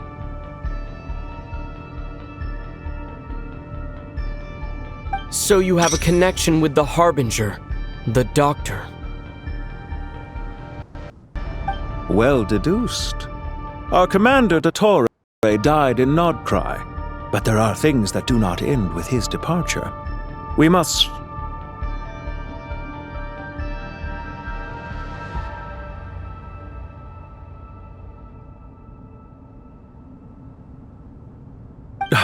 Look at me. I almost divulged more than I should have. What are you after? Revenge for Dottore? Or are you plotting something else? I've said quite enough, I believe. There's no point in continuing this conversation, except to say, I've noticed that you seem to know your way around here quite well. A repeated visitor to Gurubad, are we? Ugh. I'll take that as a yes. Then I'm sure you'll have heard the story of this place. The mother of the Jinn, Lilupar, and the tragic tale of her vengeance that spanned 3 generations. It was right here that Lilupar once helped the wise to ascend to the throne.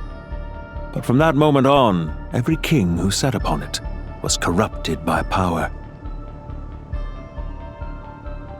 These degenerate rulers lost control over their nation, and with it, the right to occupy that exalted seat. What are you trying to say? I once admired you for your adventures. That is the earnest truth. But it appears to me that your journey serves ultimately to uphold the rules of this world. Are these rules truly just? Does the heavenly principles rule with wisdom or folly? And how can we be sure that the 7 who wield authority over the world will not be corrupted?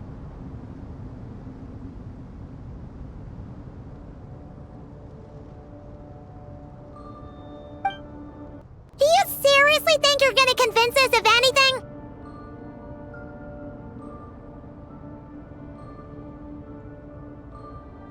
Convince you? I'm sure my commander already tried that. Why would I waste my breath doing the same? If a few words from a stranger were enough to make someone completely change their stance, it would only prove that they never had a firm will to begin with. I am merely stating my position, so that we might understand each other better. One's enemy in the present may not necessarily be an enemy for life. As for what game I'm playing here, I'm simply buying some time. But now I must bid you farewell. It was a wise decision not to attack me immediately. Since you did not fall for my ambush, I will now have to ask those in hiding to reveal themselves. Leave this to us, sir. Very well. I trust you to do what is necessary. Stall him while I execute the next step of the plan. Sumeru City, Irminsul.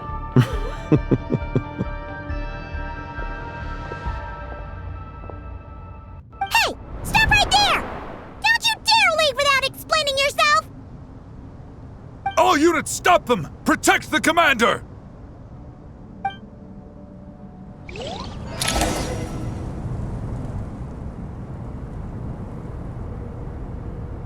Did you hear that? He mentioned Sumeru City and Irminsul! He definitely knows something! We can't let him get away! Get rid of these pesky soldiers, quick! A moonlit night for all. Resistance is futile! Save yourself the pain!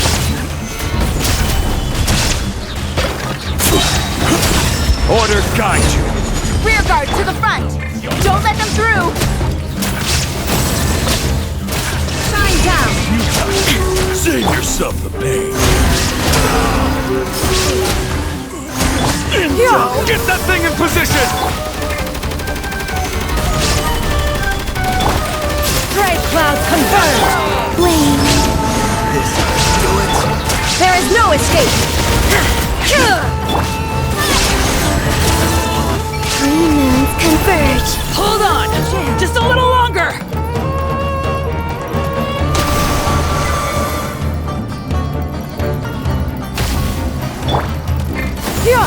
Skyward! Gather! I will have order!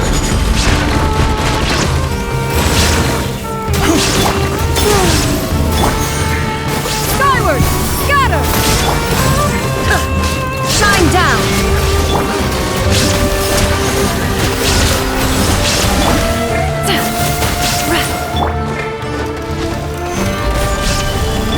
There is no escape!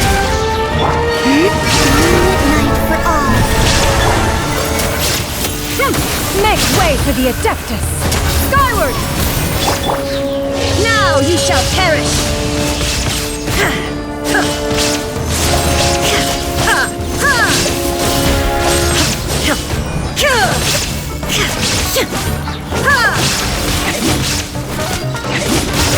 Shine down! Rise! Surge. Run while you still can! There's nowhere to hide! We finally beat them! That mysterious guy can't have gotten far! Let's catch up with him!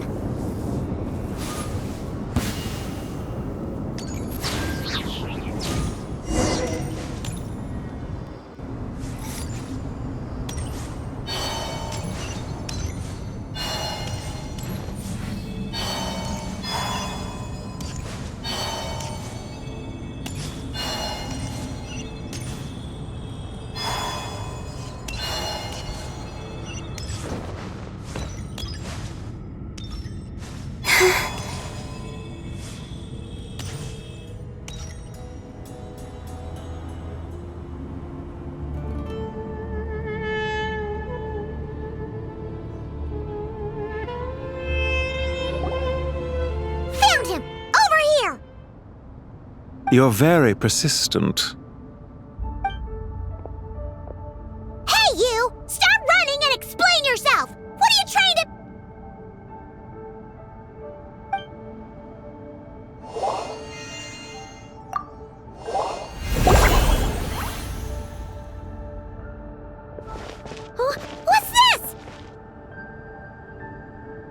Relax. A small trap like this won't be enough to hold you. The sandstorms from Gurabad will die down soon enough, but this small window of time was all we needed to launch the next phase of our plan.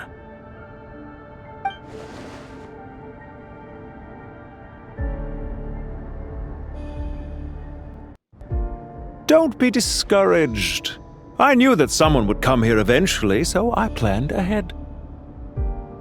Where to chat with you, which door to exit from, even which mechanism to wait by for you.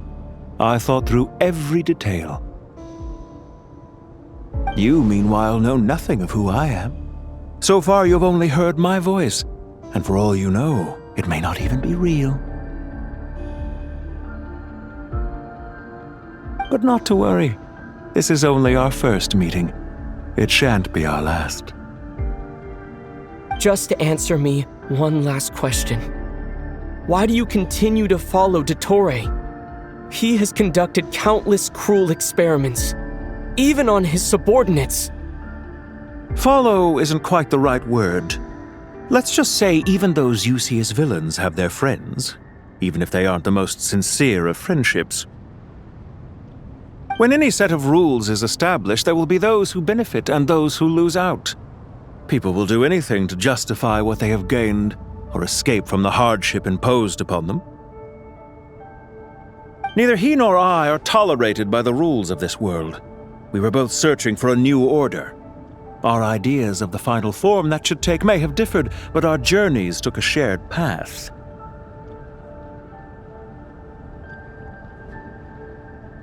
Goodbye, Traveler and Paimon. I wish you a timely escape, albeit not too soon. I will need a little more time to prepare, after all. Hey! Come back! Wait, this dark wall. We've seen these on our adventures before. It swallows people up! Oh. I'm sorry. She shouldn't have jumped the gun!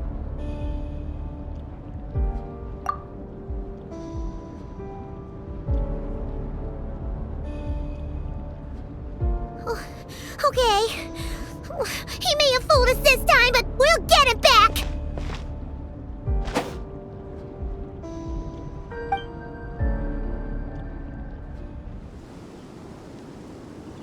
Sino and his team are guarding the north. We'll take this side.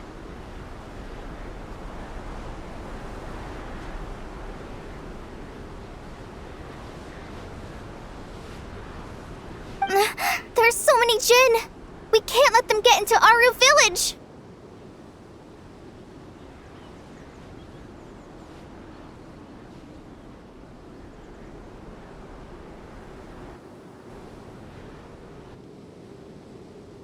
Don't fret. I am well prepared for this situation.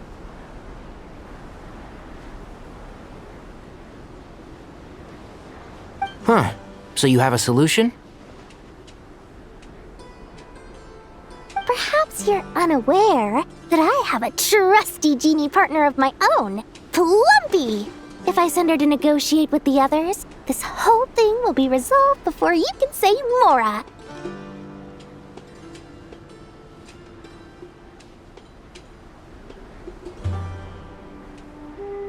Off you go, Plumpy!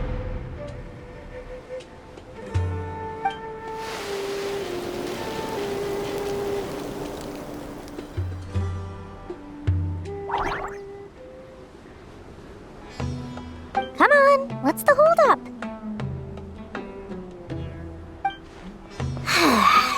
5,000 Mora.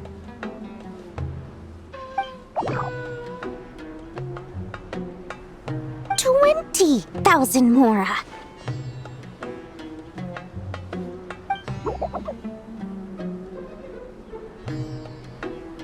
$100,000 Mora. Final offer.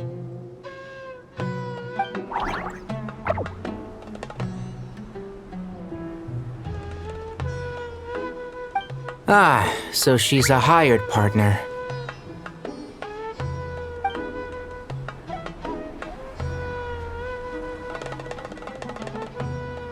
Hired partners are reliable too.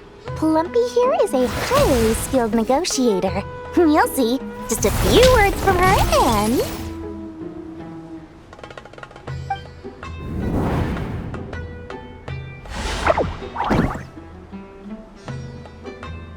Plumpy!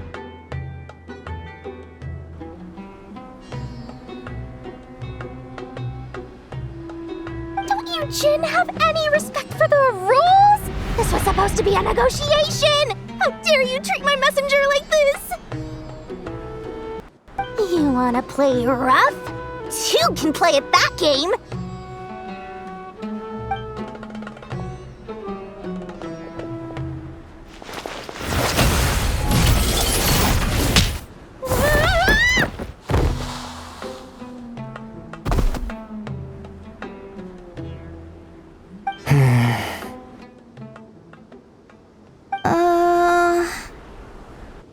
Looks like it's up to us now.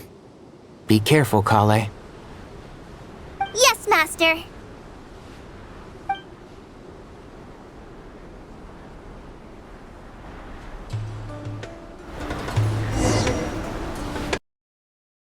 What happened? How did I pass out? Never mind. Plumpy, it's time for revenge.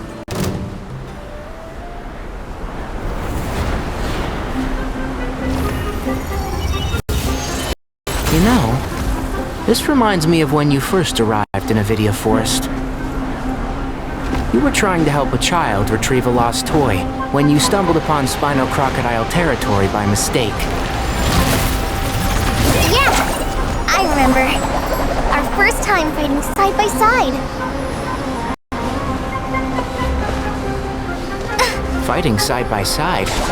I seem to recall swooping in to rescue you with a team of forest rangers. Please stop.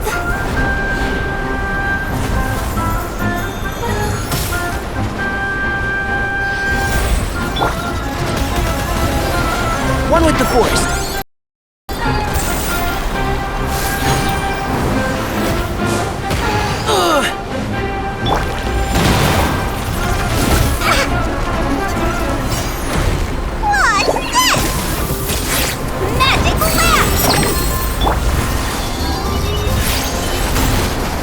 I hear everything!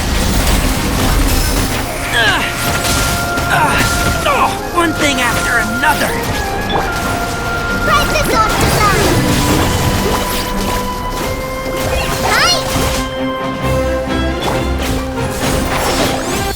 side! Can't see? I'll bury you!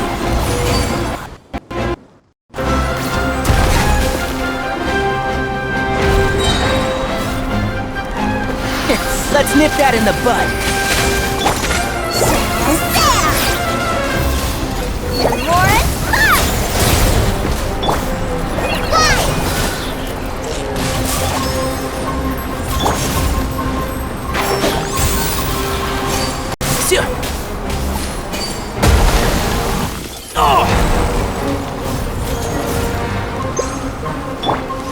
Here's the goods!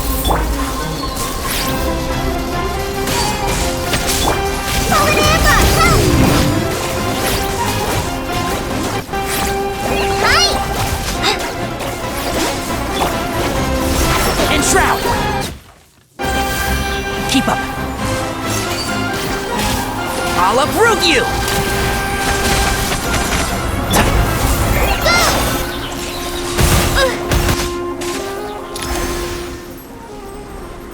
There's too many of them!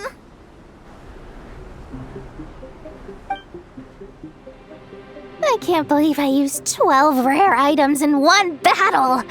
Ugh. I shudder to think how this is going to affect this month's accounts. The sight of that glaring deficit might be more than my poor heart can take. Tainari, how's the situation on your end? We held the line, though it was a close call. But it looks like they're preparing for another attack. Has something happened? They've breached our defenses in the south. The Jin are pouring in. We're moving the villagers to the north as we speak.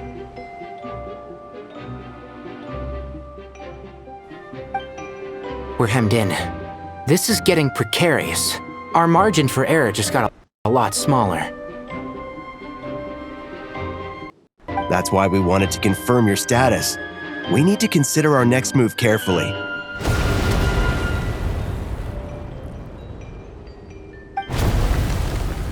Bad news!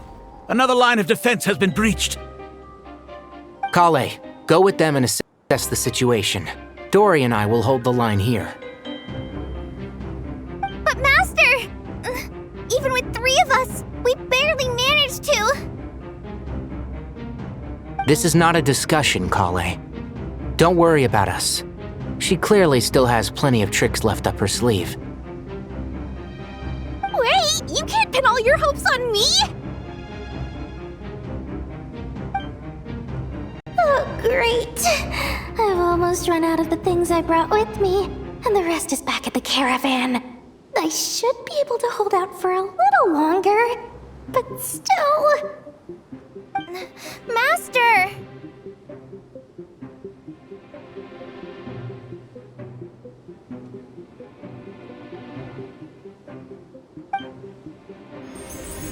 Need any help? Huh? What is it, Kale? If things continue like this, it won't be long before Aru village is overrun by Jinn, and the sandstorms are sure to follow in their wake. I do have a plan, but I can't guarantee it will work. I don't care! Whoever you are! Please just help us!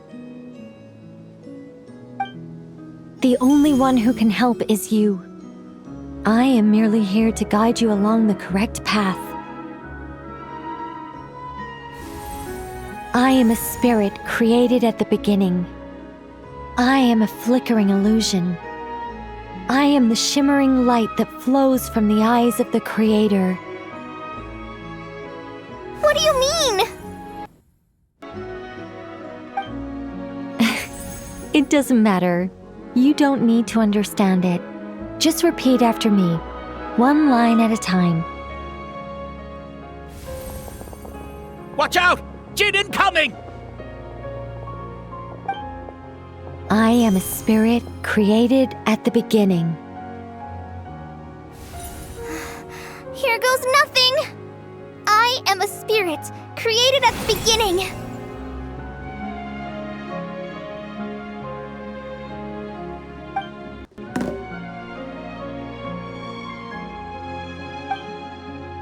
I am a flickering illusion. I am a flickering illusion.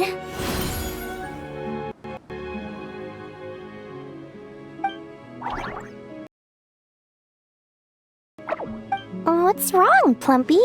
I've never seen you so agitated before. But how do you... Do you know what Kale is reciting? I am the shimmering light that flows from the eyes of the Creator.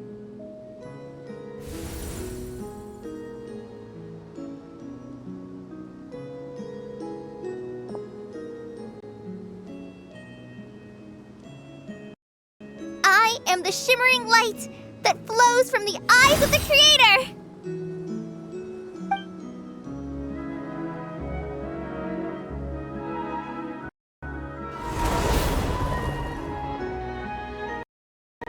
It's a song composed by the goddess of flowers, but very few records of it remain, even in historical texts. All we have is a few fragments. Is Kale an avid historian? Not to my knowledge. The Jinn have actually quieted down. Although... no, it's more than that. It looks like they're showing... submission. Clearly the songs left by the goddess of flowers have a soothing effect on them. At the very least, they're much calmer now. Really? Let me try.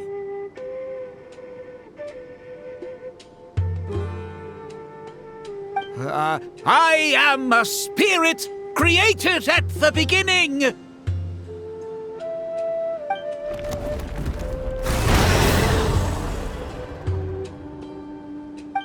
Don't stay away! I'll stop! I'll stop! It seems like the song only works when Kale recites it. But why?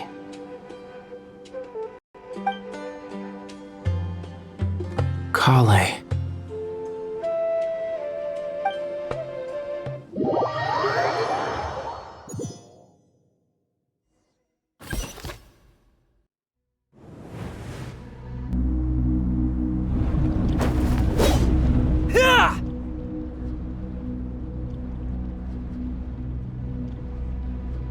Any luck?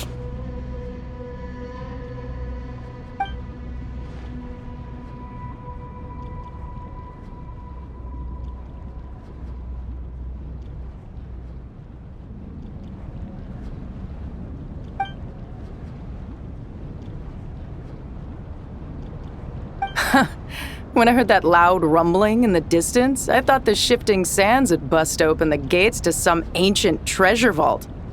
Turns out it was just you guys. Huh? Wait! That sounds like... It's been a long while. Did you miss me?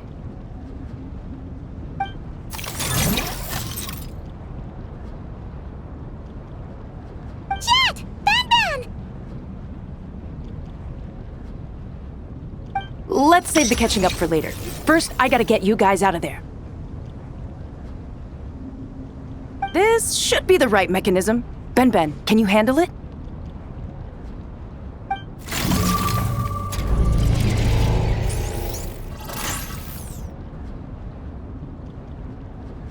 There we go. Come on, let's leave this place.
Fatui sure made themselves scarce.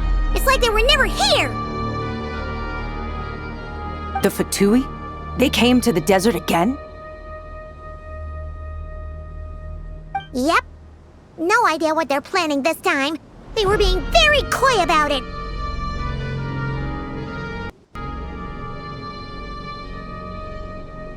How have you been, Jet? Well, since we last met, I've started my own band of mercs. We've actually made quite a name for ourselves. Oh, yeah. On a slightly different note, I have some good news. I finally took care of Masaira. Not much to write home about. It was just another day. Found his hideout. Dragged him out of his cozy little bed. He tried to talk me into seeing his point of view, as usual. But I'm way past that by now. There was nothing he could say to save his life.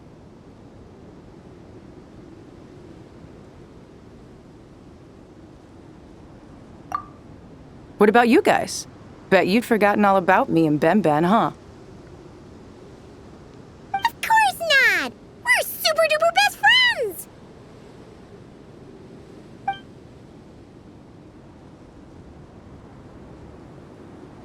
Wow. Sounds like I should make time to visit some other nations too. Anyway, what brings you to Gurabad? Oh, right. Paimon almost forgot. We're here to look for Lilupar. Oh, that bottle? Yeah! We need her power to calm the Jinn and stop the sandstorms. Here's hoping we actually managed to find her, after all the trouble we've been through. Surely, with everything's been going on in Gurabad, she must have woken up, right? Only one way to find out.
Let's see. She should be around here somewhere. Aha! Found her!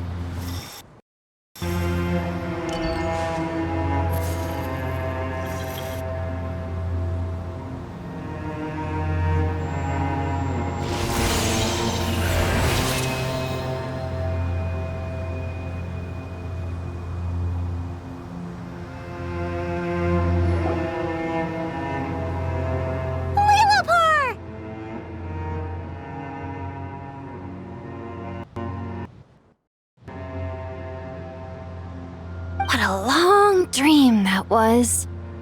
It's been a while, my master. Oh, and you're here too, little wildcat. The four of us back together again. Imagine that.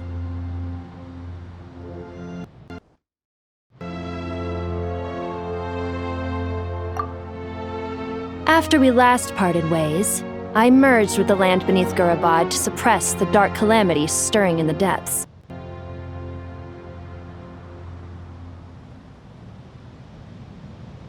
It rekindled the flame of vengeance within the Jinn, depriving Gurabad of any hope of peace. I fought against it for a long, long time, until one day I sensed a change in a foreign land to the west. Suddenly, the pitch-black abyss fell silent.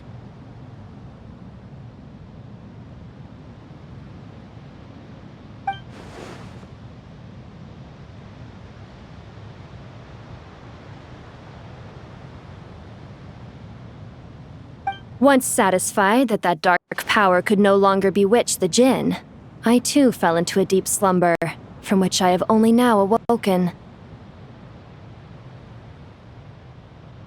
Why have you returned to Gurabad, my master? And why is my sand-swept homeland in disarray once more? Well, basically, Sumeru's in danger and a lot of our friends are affected. Some bad guys messed around with Irminsul and now they've released the Jinn in here.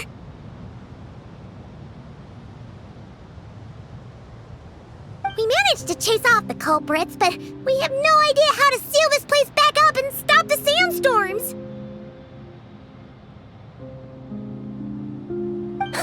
Child's play. I shall quell the Jinn and scatter the storms.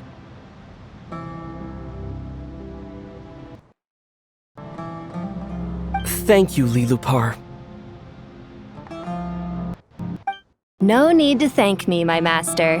I have granted many wishes in my time, and this was the most trivial of them all.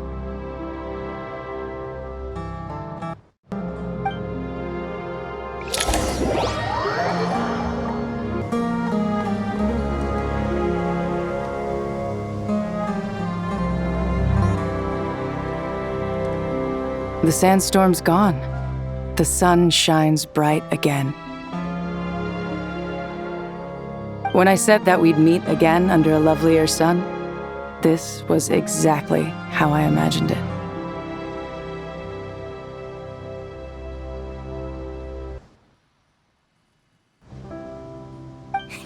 Yay!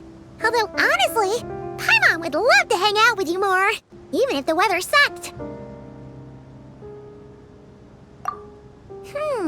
Well, there shouldn't be any more Jin breaking out, right? Are we okay to head back? Sounds good. You can introduce us to your other friends.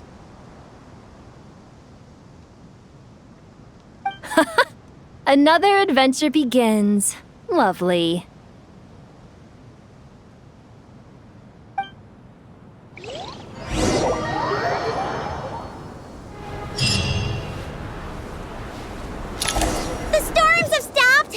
We should be able to get to the Temple of Silence without any problems now. Time to regroup!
So, this is the Temple of Silence.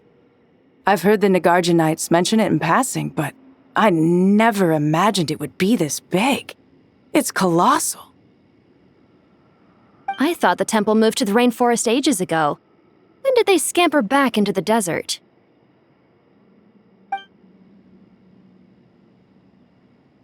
I don't know. This plan sounds a little too risky for my liking. Even in King Deshret's day, this was experimental technology. We have no idea what could happen if we activate it. Well, unless you know of another viable alternative for the Akasha terminal, I'm afraid this is our only option. The plan is sound, and the risks are manageable. However, if we are to proceed, we must act quickly. The scale of this project is enormous. Even with Kaveh, Faruzan, and every other scholar of mechanics working on it full-time, the proposed modifications won't happen overnight.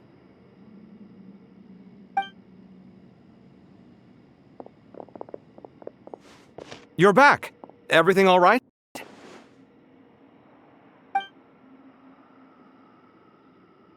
And who are they? Friends of yours? Pretty much everyone in the Temple of Silence is. This guy's Kaveh, and the one next to him is Alhaitham. Hello, I'm Jet, and this is Lilupar. Oh, a famous name from the history books. Pleased to meet you. A friend of a friend is a friend of mine, as they say. Who's they? Huh? Do people not say that? Not in the desert. Friends you can trust. but friends of friends, gotta keep an eye on them. Still, I do trust the Traveler's judgment. I'm sure you're good people. The sandstorms have calmed down. I take it the Gurabod problem is resolved? What did you find?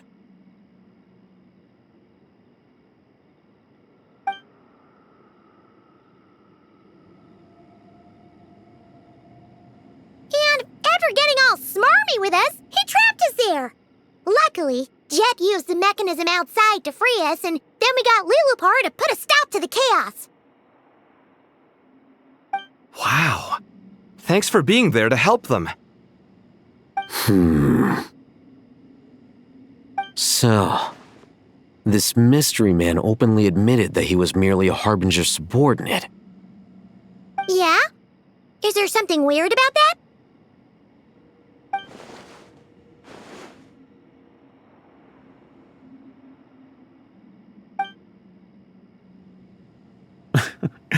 I assume you aren't naive enough to expect answers from an enemy. Well deduced. Our commander, Dottore, died in Nod-Krai.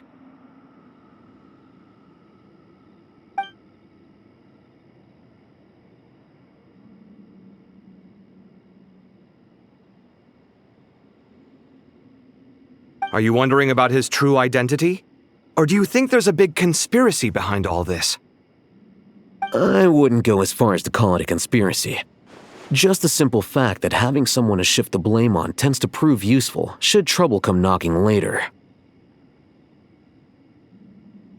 The most important thing for now is to solve the immediate problem. Perhaps that man knew you wouldn't have the resources to investigate his background and so didn't put much effort into disguising himself. This is all getting a little cryptic for me. I'll let you guys talk while I take a walk with Lilupar.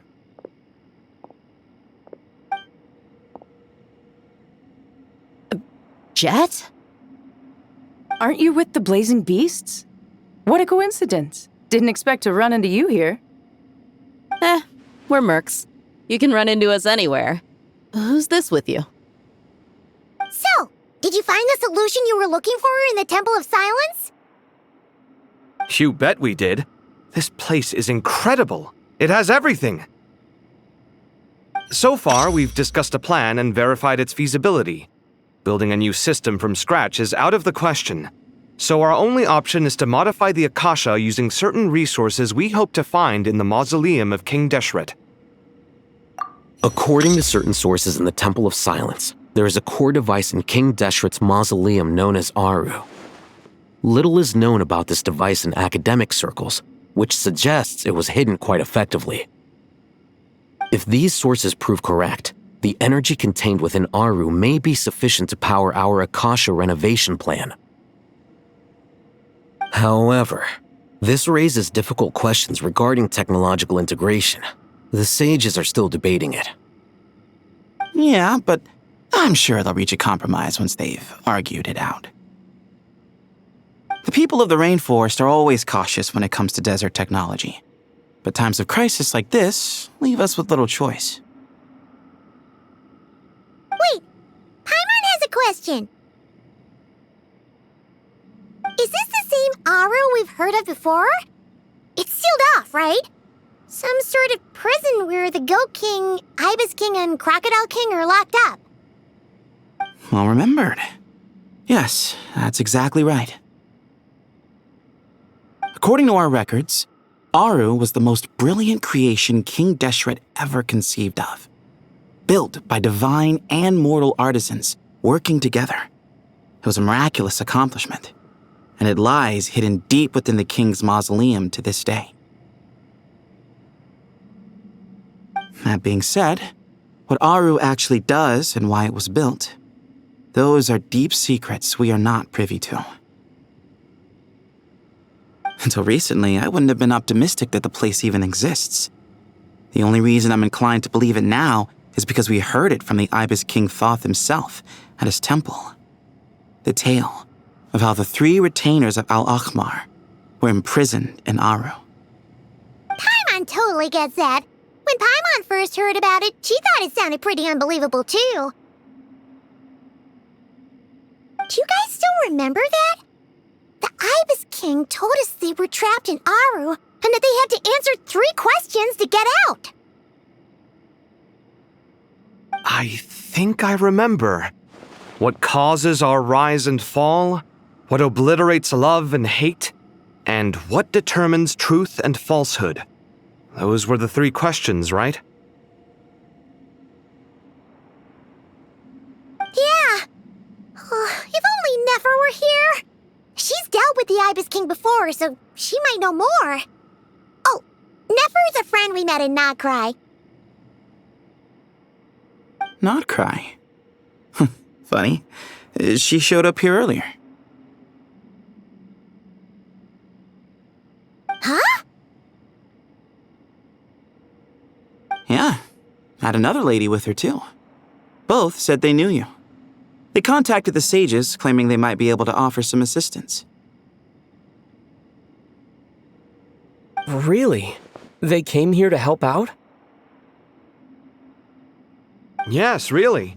It was just before you got back.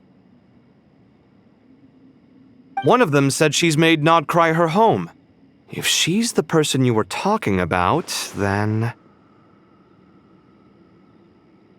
Looks like betting on Aru was the right choice. See? They're right over there. Nicole! Nefer!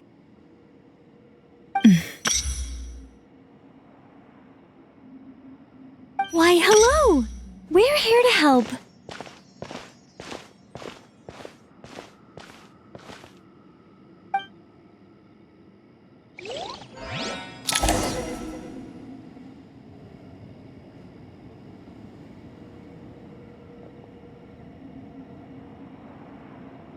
It's a good thing we left early.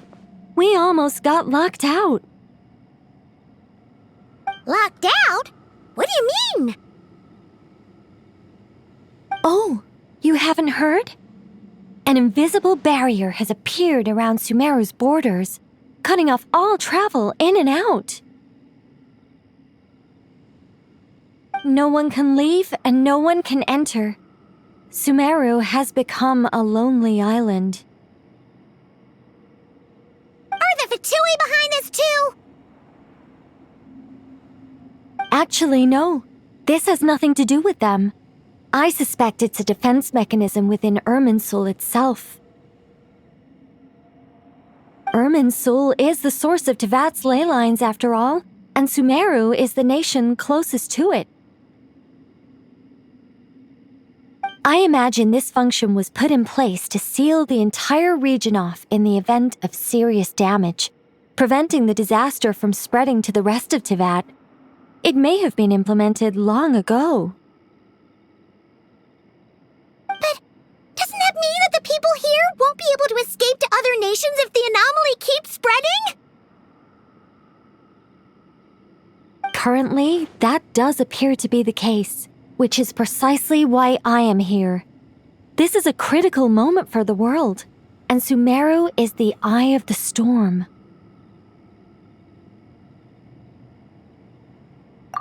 Paimon's surprised you managed to convince her to come back to Sumeru. Indeed. Even for someone of my wisdom and eloquence, this tested my skills to the limit.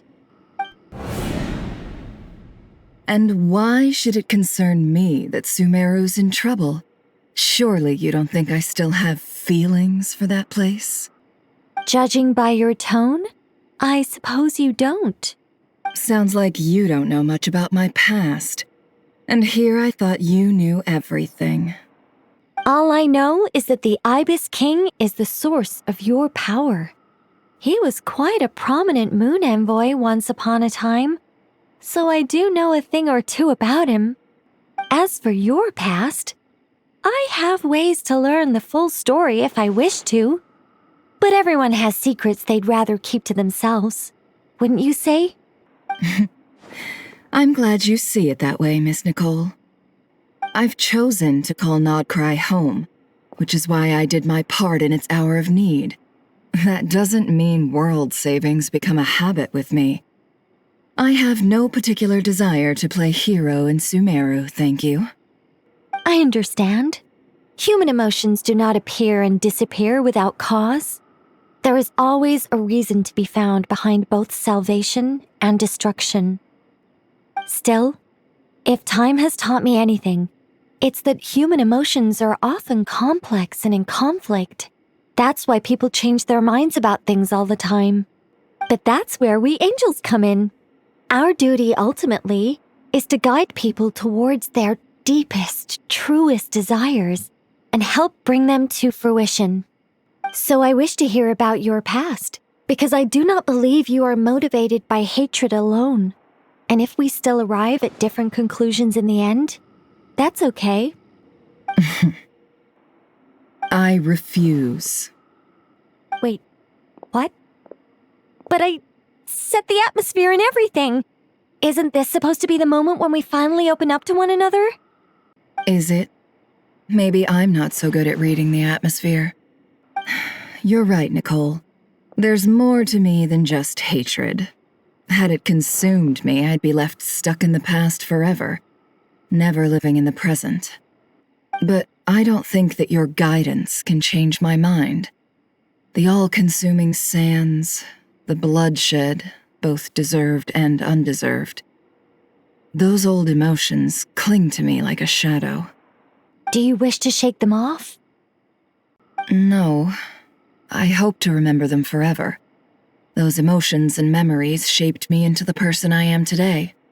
They'll always be a part of me. In that case, would you like to hear my perspective, at least? Sure. It's not every day you get to hear an angel's opinion. A long, long time ago, when the angels still walked freely upon the earth, I found life tedious. Monotonous work, lukewarm relationships. Things weren't nearly as interesting as they are now. And yet, since the angels' demise, I have found myself missing those days on more than one occasion. Human emotions are often attached to a person, a place, or an object. When those things are gone, the memories quickly fade, and the emotions slip away along with them.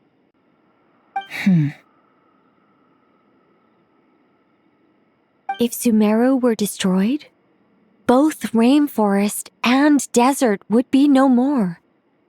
With the object of your hatred wiped from existence, it would not take long for the memories buried deep in your heart to slowly fade.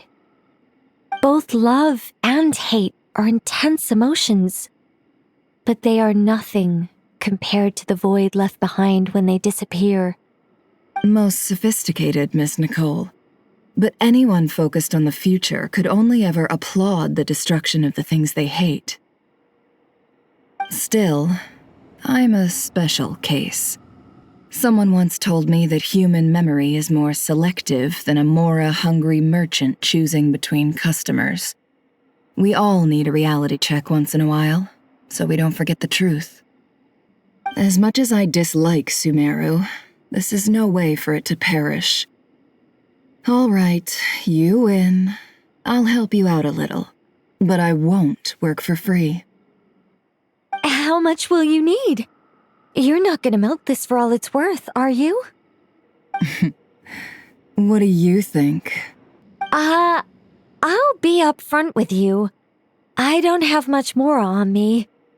If that's what you need, I could borrow some from Alice. Or perhaps I could pay in sculptures. The ones I carve are actually worth quite a lot. Just cover my travel expenses. Huh? Is that all? That's all. Given all the people I owe favors to, I can just about justify a trip to Sumeru.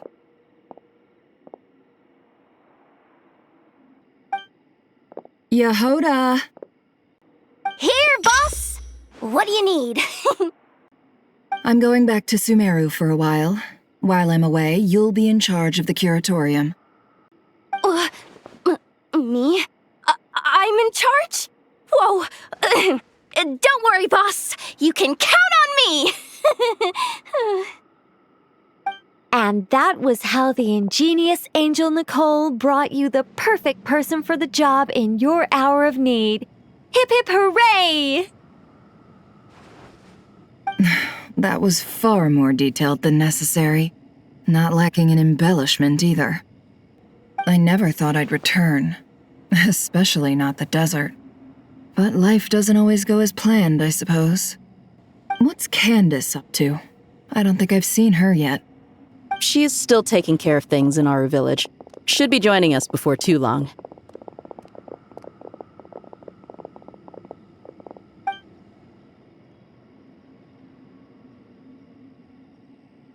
Oh, and sorry. Hope we're not interrupting anything. We have some good news, though.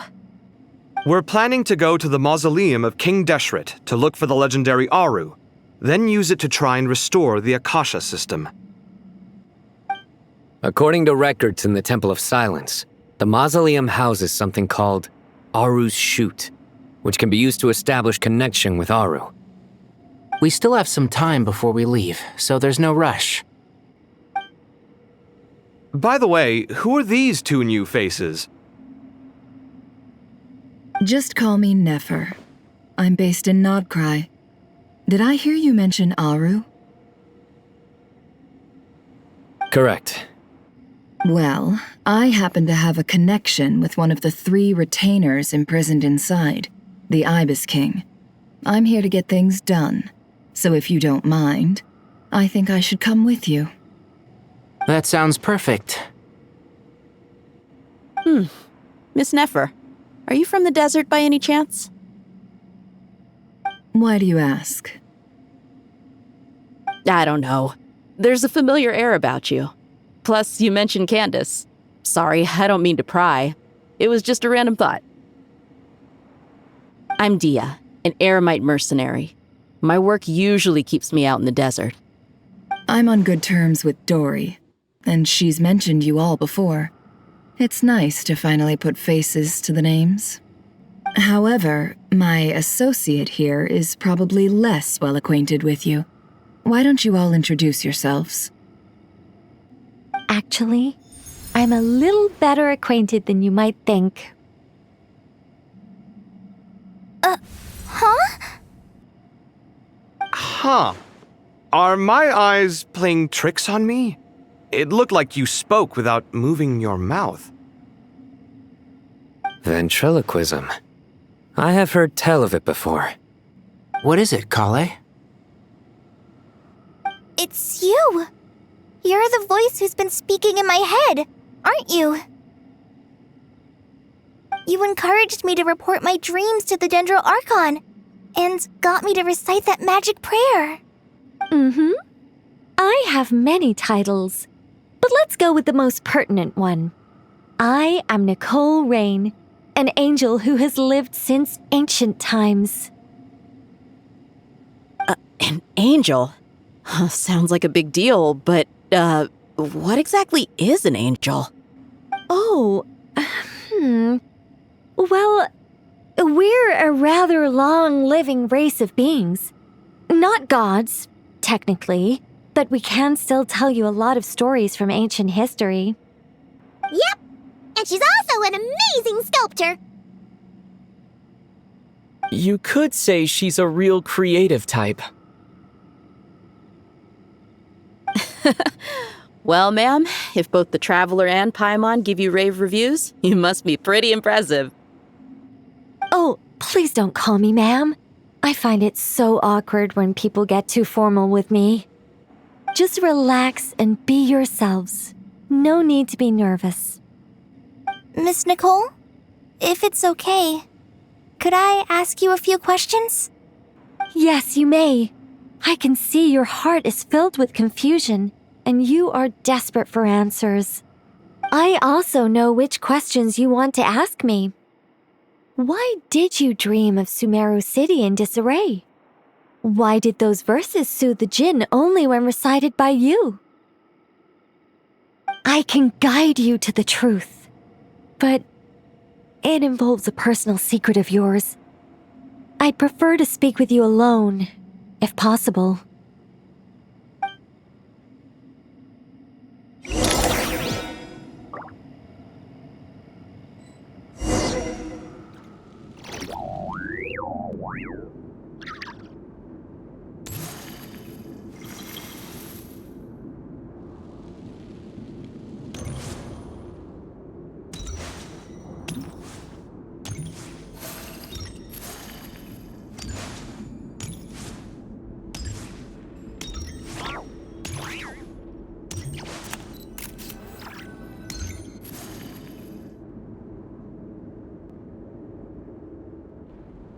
I thought we were going to speak alone. This is a lot more people than I was expecting. What's wrong with it? Even the doctors at Dar al-Shifa allow patients to be accompanied by family members. Well, if Kale doesn't mind her secret being revealed, I have no problem with it. Thanks for being so considerate, Miss Nicole.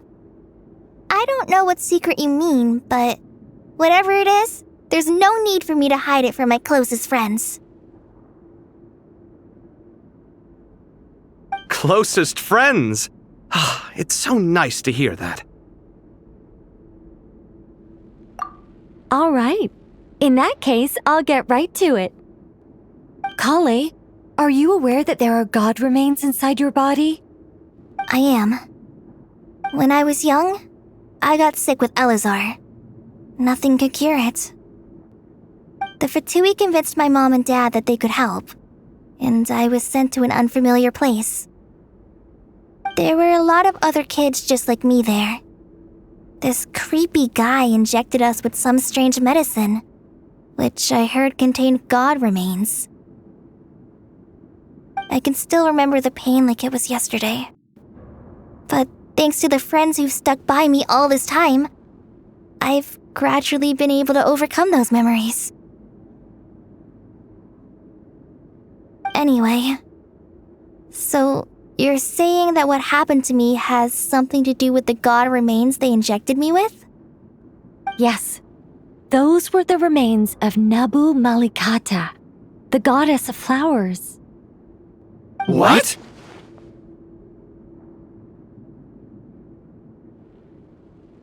Huh. Fascinating.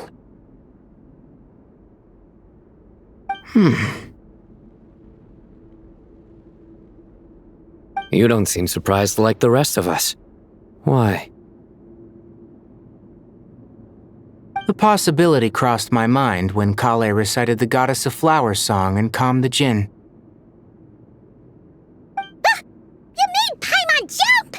What are you doing here, Lilupar? I was merely passing through when I heard the name of the Goddess of Flowers. Be assured that I share your surprise. You, with the hat. Are you certain? I sense no trace of the Lord of Flowers within her.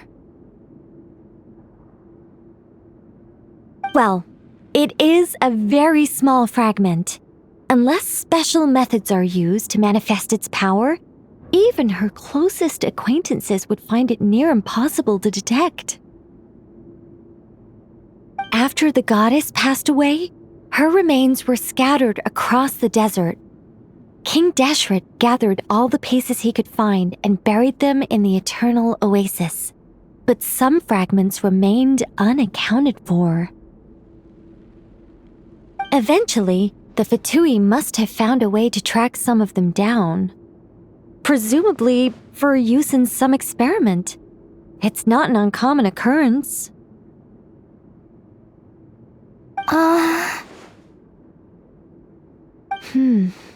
You're more shaken than I thought. In one sense, you've been extraordinarily lucky. So many people who yearn for this kind of power never attain it, yet you have coexisted with her all this time without even realizing it. I don't know what to say. I'm glad that I could help everyone with this power, really. But knowing that a fragment of the goddess of flowers is inside my body is... it's a strange feeling. Well, people value their autonomy very highly. Even a well-intentioned intruder can shake one's sense of self. I understand how you feel, Kale. But once you get used to it, you'll find it's nothing to be concerned about. Huh. I guess you, of all people, have a good reason to speak on this. 2 good reasons, in fact. Incidentally, 3 is the maximum number of Hermanubis' Ba fragments that I could bear. Let me guess. Because 2's company, but 3's a crowd? Thanks for helping to explain the joke, Tainari. Not my intention. Goddess preserve me. I should take my leave. This boy in his wolf's head hat speaks much too differently from the Hermanubis I remember. Kale, all I'm trying to say is, no matter how many Hermanubis fragments there are within me, you wouldn't think of me as Hermanubis. In the same way, you are simply you. Yeah, I know what you mean. So about that dream I had, was it a warning from the goddess of flowers? Yes. Just like me, she was an angel created by the primordial humans, born with the instinct to guide living beings. Though her body and soul have perished, her essence retains its natural instincts. Even her smallest remaining fragments would do their utmost to send you that warning. The Mother of Dreams? Lord of Flowers and Oases? She must have had a premonition. That is why she gave that dream to you.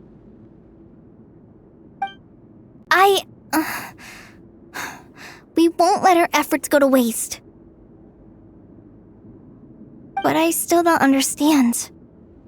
Why me? Yes. Why indeed?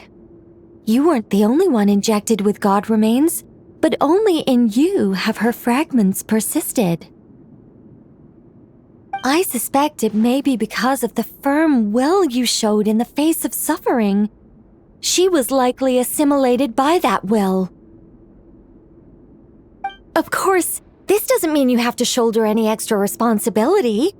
As this young man said, you are who you are, and that will not change. All right. Any further questions from the family members of the patient? If not, we should head to the mausoleum of King Deshret. Let's move out. Time to put our plan into action. We all hope it'll work. But will we really be able to open Aru? And even if all 7 pillars of King Deshret agree to let us proceed, the scale of the work to follow is daunting to say the least. Haven't you handled other big projects before? I mean, the biggest project I've worked on to date is probably the Palace of Alcazarzaray, I guess? But this is orders of magnitude beyond that. It's a total nightmare. Look on the bright side. At least this time you're actually here when Sumeru needs you most. You won't have to come asking me for details after the fact. Mock me all you want. But now that I'm here, things will be resolved far more quickly and smoothly than last time. Kave's self-doubt disappeared in an instant. Like magic. Well, this confidence is most gladdening. Now, go and pack your things. We'll head to the mausoleum as soon as you're ready.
Oh, Miss Nicole. I heard you're a very talented sculptor. Is that true? Oh, I don't know. I wouldn't want to blow my own trumpet. Honestly, even though Kasharawar is best known for its focus on mechanics, plenty of Kasharawar scholars are quite serious about sculpting as a hobby. So if they rate your work, that's enough for us. We just have to take a look. Who's we? Myself and a few other scholars. Kashif, Daneshvar, come take a look. Oh, well, if you insist, I suppose there's no harm in showing you.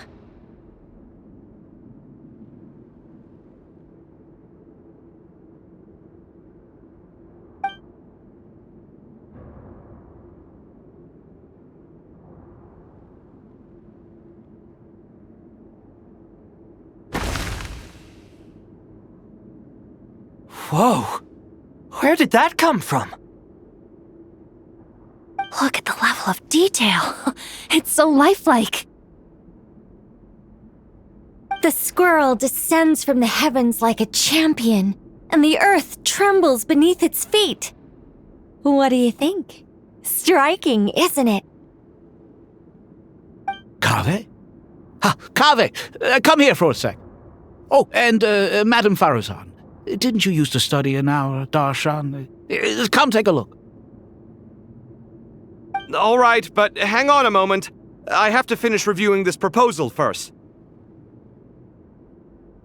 You called? What is it, youngster? This squirrel statue. Isn't it cute? Oh, a squirrel. I wouldn't say cute per se.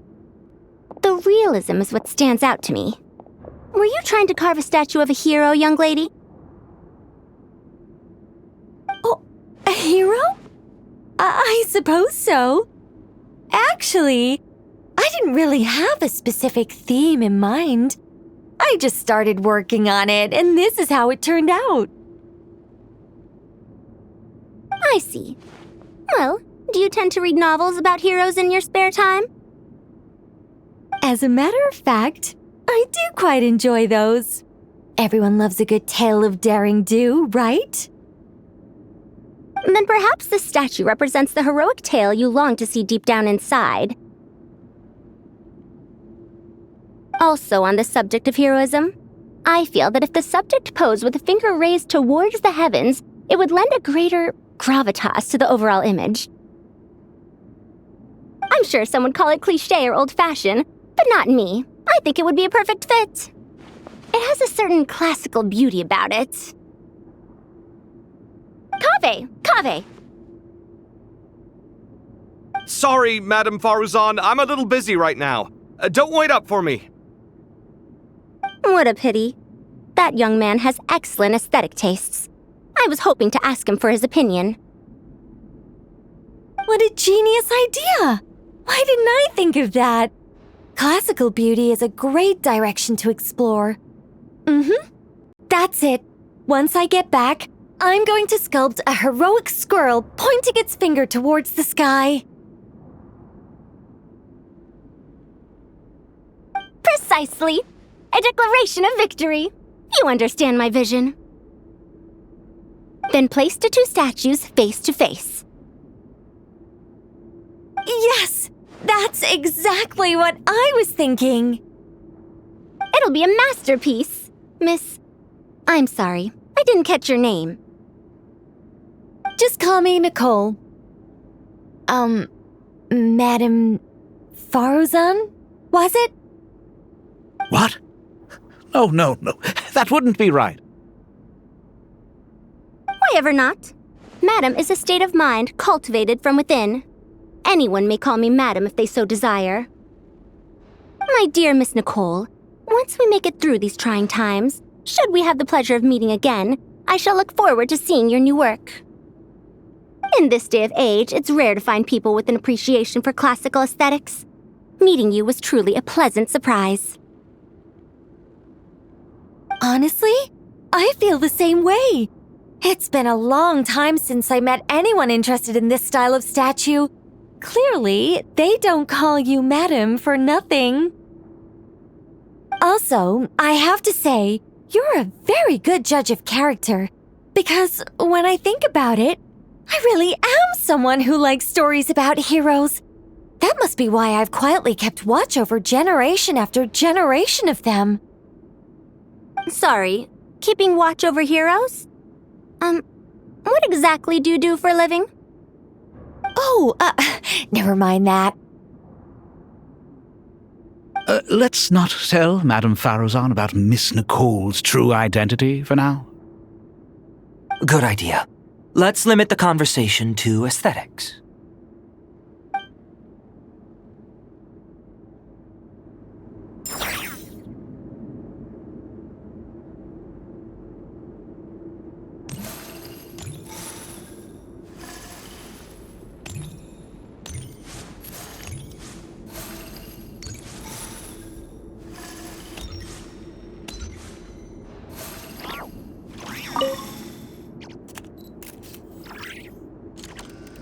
Oh, so many books. More than I could ever read in my life. But I've learned a lot that the textbooks could never teach me. I never realized that people in the distant past thought about some of the same questions we ponder today.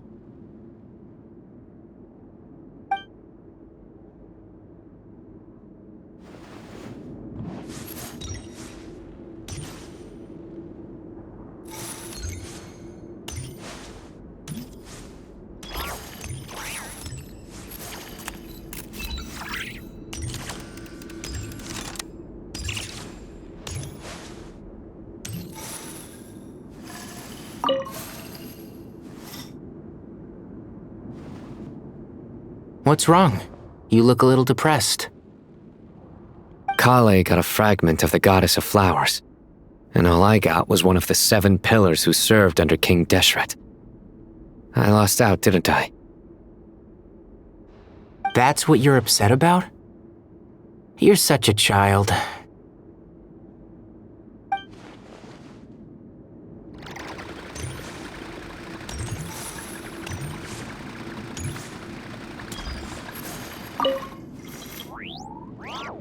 Good to finally meet you in the flesh. It's a little surreal seeing you here after exchanging letters for so long. In my head, the boss of the Curatorium of Secrets didn't look so young. Sounds like you have some history then? Any budding mercenary group needs a steady supply of intel. They, in turn, can prove an exceptional source of the same. The Curatorium of Secrets is happy to cooperate with friends from all over the world. If you're interested, you'd be very welcome to join our network too, Miss Dia. Can't say no to a solid partnership, especially out here in the desert. Having intel can mean the difference between life and death. But cooperation's built on mutual trust, and there isn't much contact between the desert and Nod-Krai. So I'm guessing you reached out to Jet first, Miss Nefer? What's behind your interest in the desert? Nostalgia? Or is there someone you're looking to take care of? Let's put all our cards on the table first. Things will go more smoothly that way. I like your style, Flame Mane. Actually, I had this same discussion with Jet before we started working together.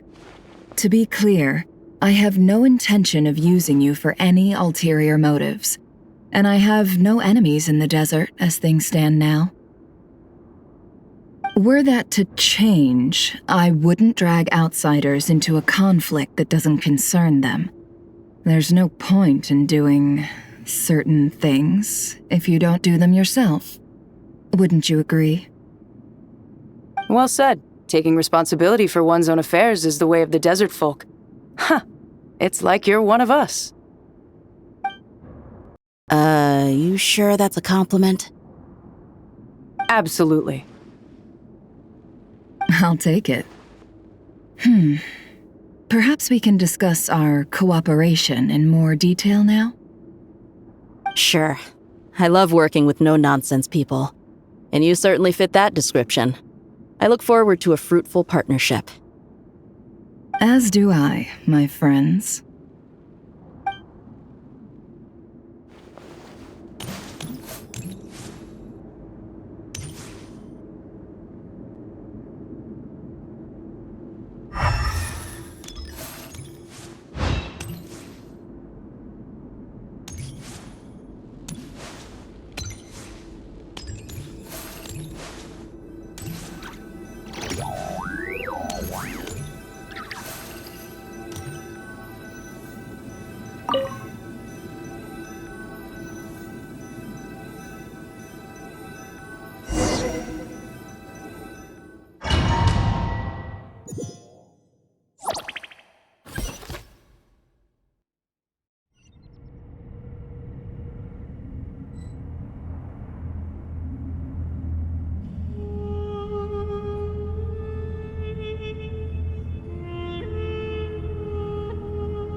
Why, we've not seen so many visitors ever, really.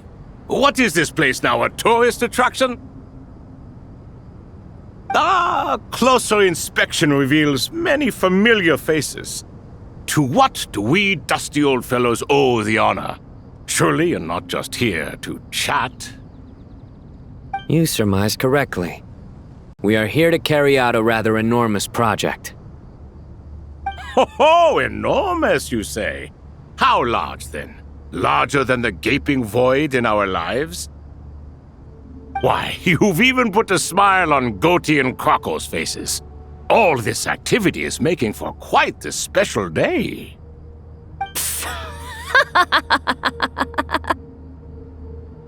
I know that laugh. Lilipar? What on earth are you doing here? Oh, this is hilarious. Turns out good things really do come to those who wait, as long as you stay alive long enough. When did you three get locked up in here? And still you act all high and mighty, putting on a show for the younglings. Truly hysterical. Why, you... Yes, I know. No need to shout. You're right, Lilipar. Goatee, Crocco, and I all have the same problem. But didn't King Deshret seal you away? How did you break free, and how did you get in here? Who knows? Perhaps you can ask my master one day, should you ever get the chance. Behold, the executioners of old. Some have turned into fragments residing in human bodies, and others are imprisoned eternally, leaving not a single shard behind. It's almost tragic, watching lowly prisoners like you act all self-important. Curiosity gnaws at you, doesn't it? Your interest in the outside world threatens to burst you at the seams. Turf. I'm starting to take a liking to this magic bottle lady. Time is of the essence. Let's get down to business. We come to you, O three ancient lords, to request your assistance on behalf of the Academia. If we can help you regain your freedom, then please consider lending us your aid. As for precisely what we need your help with, it's a long story. So, to demonstrate our sincerity, we are prepared to first resolve the problems that plague the three of you. All right, stop arguing, Croco. And Goatee, don't you start. What's the harm in letting her speak? It's not worth getting so angry about. Forget about her. The 3 questions are the crucial thing here. But do you really have a way to answer them? You once answered the final question, Nefer, but the seal did not open. Unless, with the passage of time, you have found a new answer? You could say so. When you first asked me what determines truth and falsehood, my answer was a liar's soul. Liars are the best at seeing through the falsehoods of the world. But if you want them to tell you the truth, you have to reach their soul. I think that makes sense. I found it quite compelling myself, and I told Nefer so. Unfortunately, it brought us no closer to liberation. Well, that's simply because it was my answer, not the one King Deshret was looking for. Can you guess which answer Al-Ahmar wanted then? Time. And that's not only the answer to the final question, it's the answer to all 3 of them. All things wax and wane with the passage of time. Love and hate eventually fade into nothing. Current affairs are always fraught with conflict and controversy. Only time can distinguish between right and wrong. You once described King Deshret as a proud man. I'd say that the prouder someone is, the more inclined they are to believe that only time is qualified to be their judge. Time. Well. Indeed. Perhaps in building Aru, our king was in fact attempting to reverse time, to bring love and hate, right and wrong, the rise and fall of all things back to their point of origin.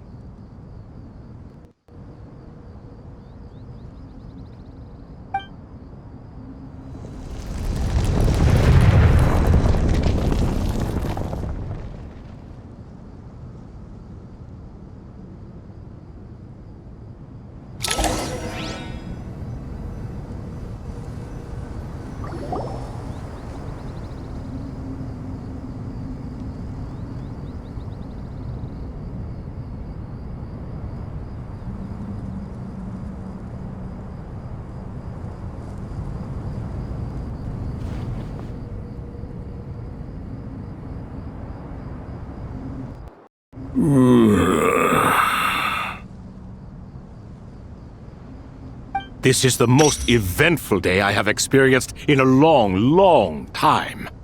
You have my sincere gratitude. Are those 3 of the 7 pillars? Turns out the statues were quite faithful to the source. You 3 seem to be in good spirits. Prison can help a person grow and learn to cherish what they have. Nevertheless, after everything you've done for me, I sincerely hope you never have to experience it for yourself. Hello, Nefer. It's good to see you, Thoth the Ibis King.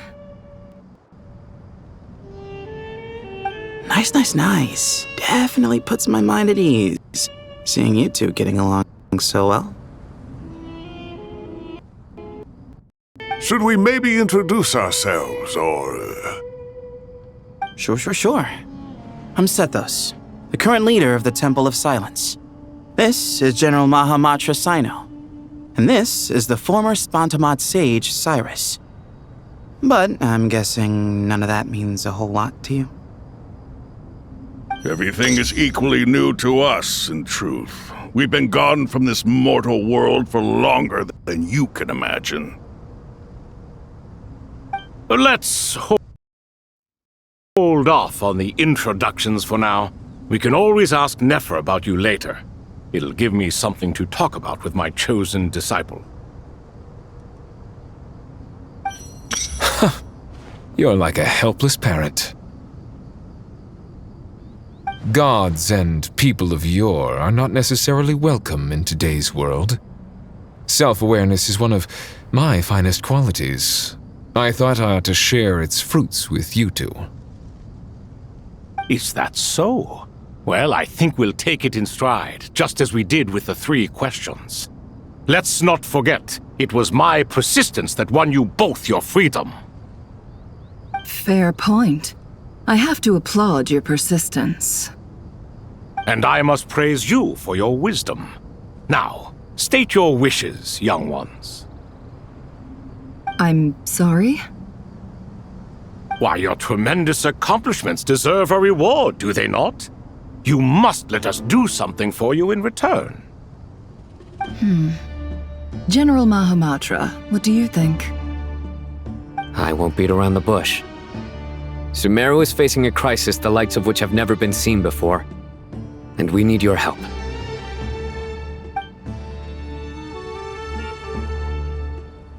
Every calamity throughout the ages has been connected to us in one way or another, whether we were its cause or consequence. Whatever is wrong with Irminsul, it severely affected the Dendro Archon. She fell into a coma and is currently receiving treatment from the Dendro Dragon. The Dendro Dragon? I'm sorry, the Dendro Dragon is helping to heal the Dendro Archon? Not a pep, surely. Not vicious, cruel a pep who possesses no virtues aside from her basic instincts. Ah, good heavens. Oh, I shudder to think what could have caused Lesser Lord Kusanali to suffer such a plight. Still, why would the Dendro Dragon lend you her aid? She has always held nothing but contempt for the Archons. I suppose she and Kusanali must have some history. You can help us make history too. A smooth talker. Well said, lad. Currently, no one can connect to Irminsul. We hope that by opening up Aru and making some modifications to it, we can use its technology to our advantage. Unfortunately, Aru is an imperfect creation. King Deshret never managed to realize his full vision before his death. Much remains to be done if it is to be pitted against Irminsul itself. Besides, I hear your reasons, but to give Aru up over such would be... The archaeological records clearly indicate that although Aru's construction took a long time, it was not beyond human means to achieve. Modern technology should solve the efficiency issues. We have no choice but to go all in on this. This is by no means a threat. But the only reason we helped you escape from Aru was to gain the necessary leverage to negotiate with you. You asked us to state our wishes, and we have. Each one of us here needs your help, as do all the thousands of people living in Sumeru. They need you, and they need Aru. What do we think, my fellow old fogies? Shall we lend our support or not? Since you ask so nicely, naturally. Naturally what? Are you for or against? I simply mean we shall do what comes naturally. You claim that you wish to open Aru. Know you then that the golden slumber created by King Deshret is preserved within? We do. We understand the risks involved. In all likelihood, the mortal world will never again be able to replicate King Deshret's work. Never will there be another chance to come so close to creating a utopia. Knowing this, are you sure of your decision? We are sure. Before people can dream, they must first live. If your minds are made up, very well. We shall summon our erstwhile colleagues to discuss this further. Saint Shezepank, Saint Bennu, once you surrendered to silence and were buried with King Deshret. But now, we invoke the right to awaken you with our voices.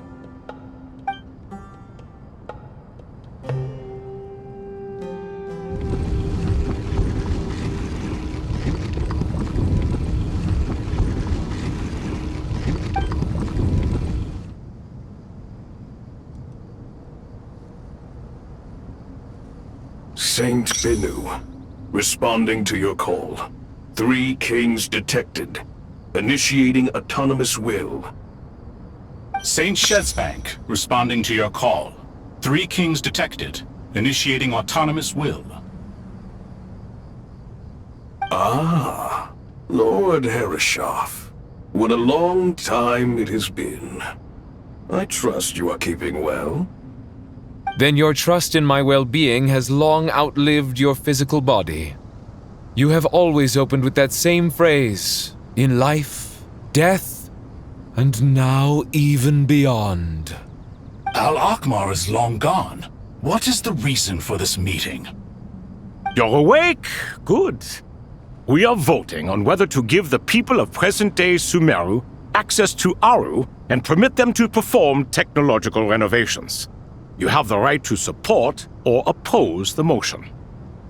Aru is the pride of Al-Akhmar. Opening Aru requires the unanimous consent of the 7 pillars. I hope you have a convincing reason to present to us. Sumeru is currently in the midst of a major calamity. Let us not forget that while Al-Akhmar was a stern ruler, he was also a teacher of wisdom. A god without his people shall cease to exist, and King Deshret's greatest wish was to provide protection for his people. Let us then honor our God King's wishes as we consider our decision. I do not mean to mock these proceedings, but what is the point of a unanimous vote when we know that the last of the 7 pillars, the Dendro Dragon Apep, will never communicate with us? This will no doubt surprise your mechanical mind, and I have no intention of trying to persuade you it is true. But Apep is, in fact, healing the Dendro Archon as we speak. Huh? Can someone attest to this? Do we have any proof? I ask the 3 kings, can any of you vouch for the truth of this claim? Naturally, the Ibis King, Thoth. What? It was Thoth's disciples who revealed the truth to us. We need not debate its veracity. Simply let Thoth bear accountability. That way the rest of us may have a clear conscience. Herreshoff, you diabolical fiend! I awakened our former colleagues for you, supported your opinion, and backed your decision. What sort of fiend would do that? I miss the days when Hermanubis was still around. At times like this, he would offer to take accountability. What are you trying to say? Is my word worth less to you than Hermanubis's?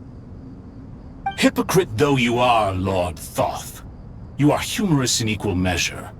How could we bear not to associate with a character such as you? I, Saint Shezpank, approve the Goat King's proposal. Since King Deshret is no more, we shall receive no reprimand for acting beyond our remit. Nevertheless, I sincerely hope that those before us understand the significance of what they intend to do. Remember, the moment that Aru is liberated, the myriad souls residing within the Golden Slumber will return to the ley lines. And once the ley lines flow again, these souls shall in turn be received by Irminsul. To take this step is to bring the perfect afterlife created by our king to a permanent end. We understand that well, and we have decided to proceed regardless. Furthermore, the contemporary human perspective would contend that confining souls in this way is no act of benevolence. The deceased have a right to rest in peace. King Deshret's creation is clearly a place of rest and peace. It is just that many do not see it this way. But no matter. Saint Binu approves. Hermanubis' representative and the Dendro Dragon Apep made their choice ahead of time, while the Goat King, Ibis King, and Crocodile King have also granted permission to liberate Aru. By the grace of His Majesty, guided by his wisdom and will, let the gates of Aru be reopened.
What's this? Are we under attack? No. Wait, it's...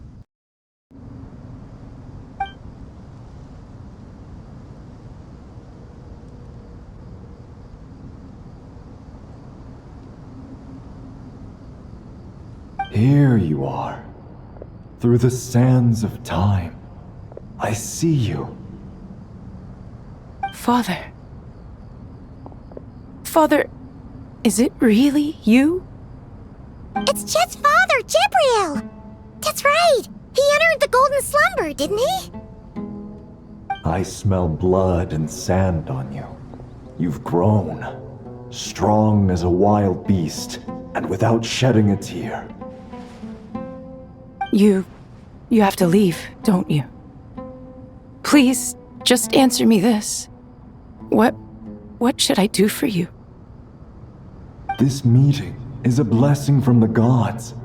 My soul, once imprisoned along with that of Samael, is finally free. I am truly grateful for the chance to see you again. That the dead should meet the living is itself a miracle. One brief, precious moment is enough. Enough to set my heart at ease. Do not weep for me, Jet. I know you will accomplish many great things in your life. You will go further and climb higher than I ever did. All I ask is that you take good care of yourself.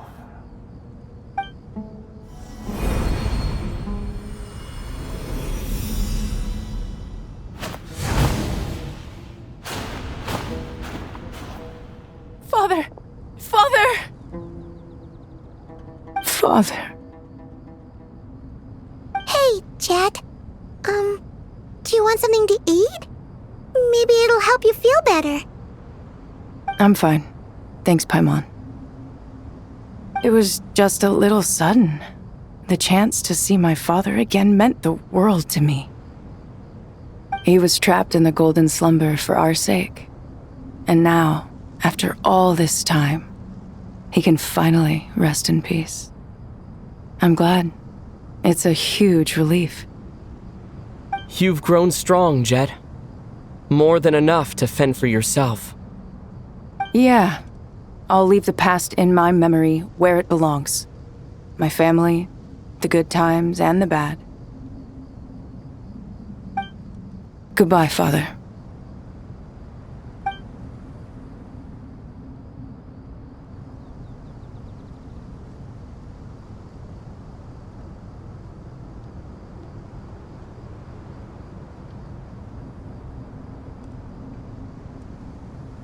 Ah, me, what a touching reunion that was. It seems we did a good deed today. We three retainers, once imprisoned for our iniquity, are surely the least qualified to judge whether this deed is good or bad. Either way, Aru is open. Now you have your opportunity, and with it, whatever trouble may ensue. Although Aru was created by a god, human craftsmanship was nevertheless required to build the gate that connects it to this world. Perhaps the relationship between gods and humanity follows a similar principle. As for your proposed renovations, we cannot determine which functions to keep or discard. Proceed as you see fit, but please entrust the task to your most accomplished scholars, or Bennu will be most displeased. It matters not. The Ibis King shall be accountable if any problems arise. Ibis, you chose to take on disciples, and so it follows that you must accept the risks of associating with humans.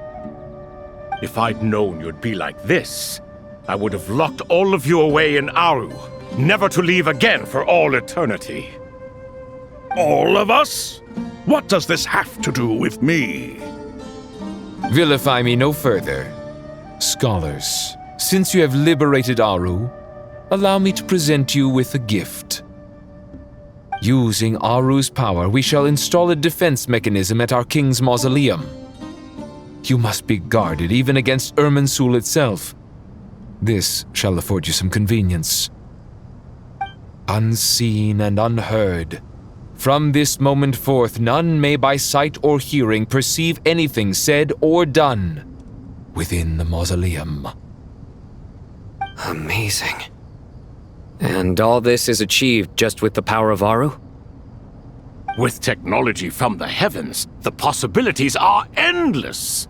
Just because King Deshret did not use it for this purpose does not mean that it cannot be done. So, marvel away. This is the reward you have earned. All right. Well, that resolves the issue of confidentiality. What about the technical side? Do we have the manpower? Why, yes. I've already contacted them. They'll be here soon.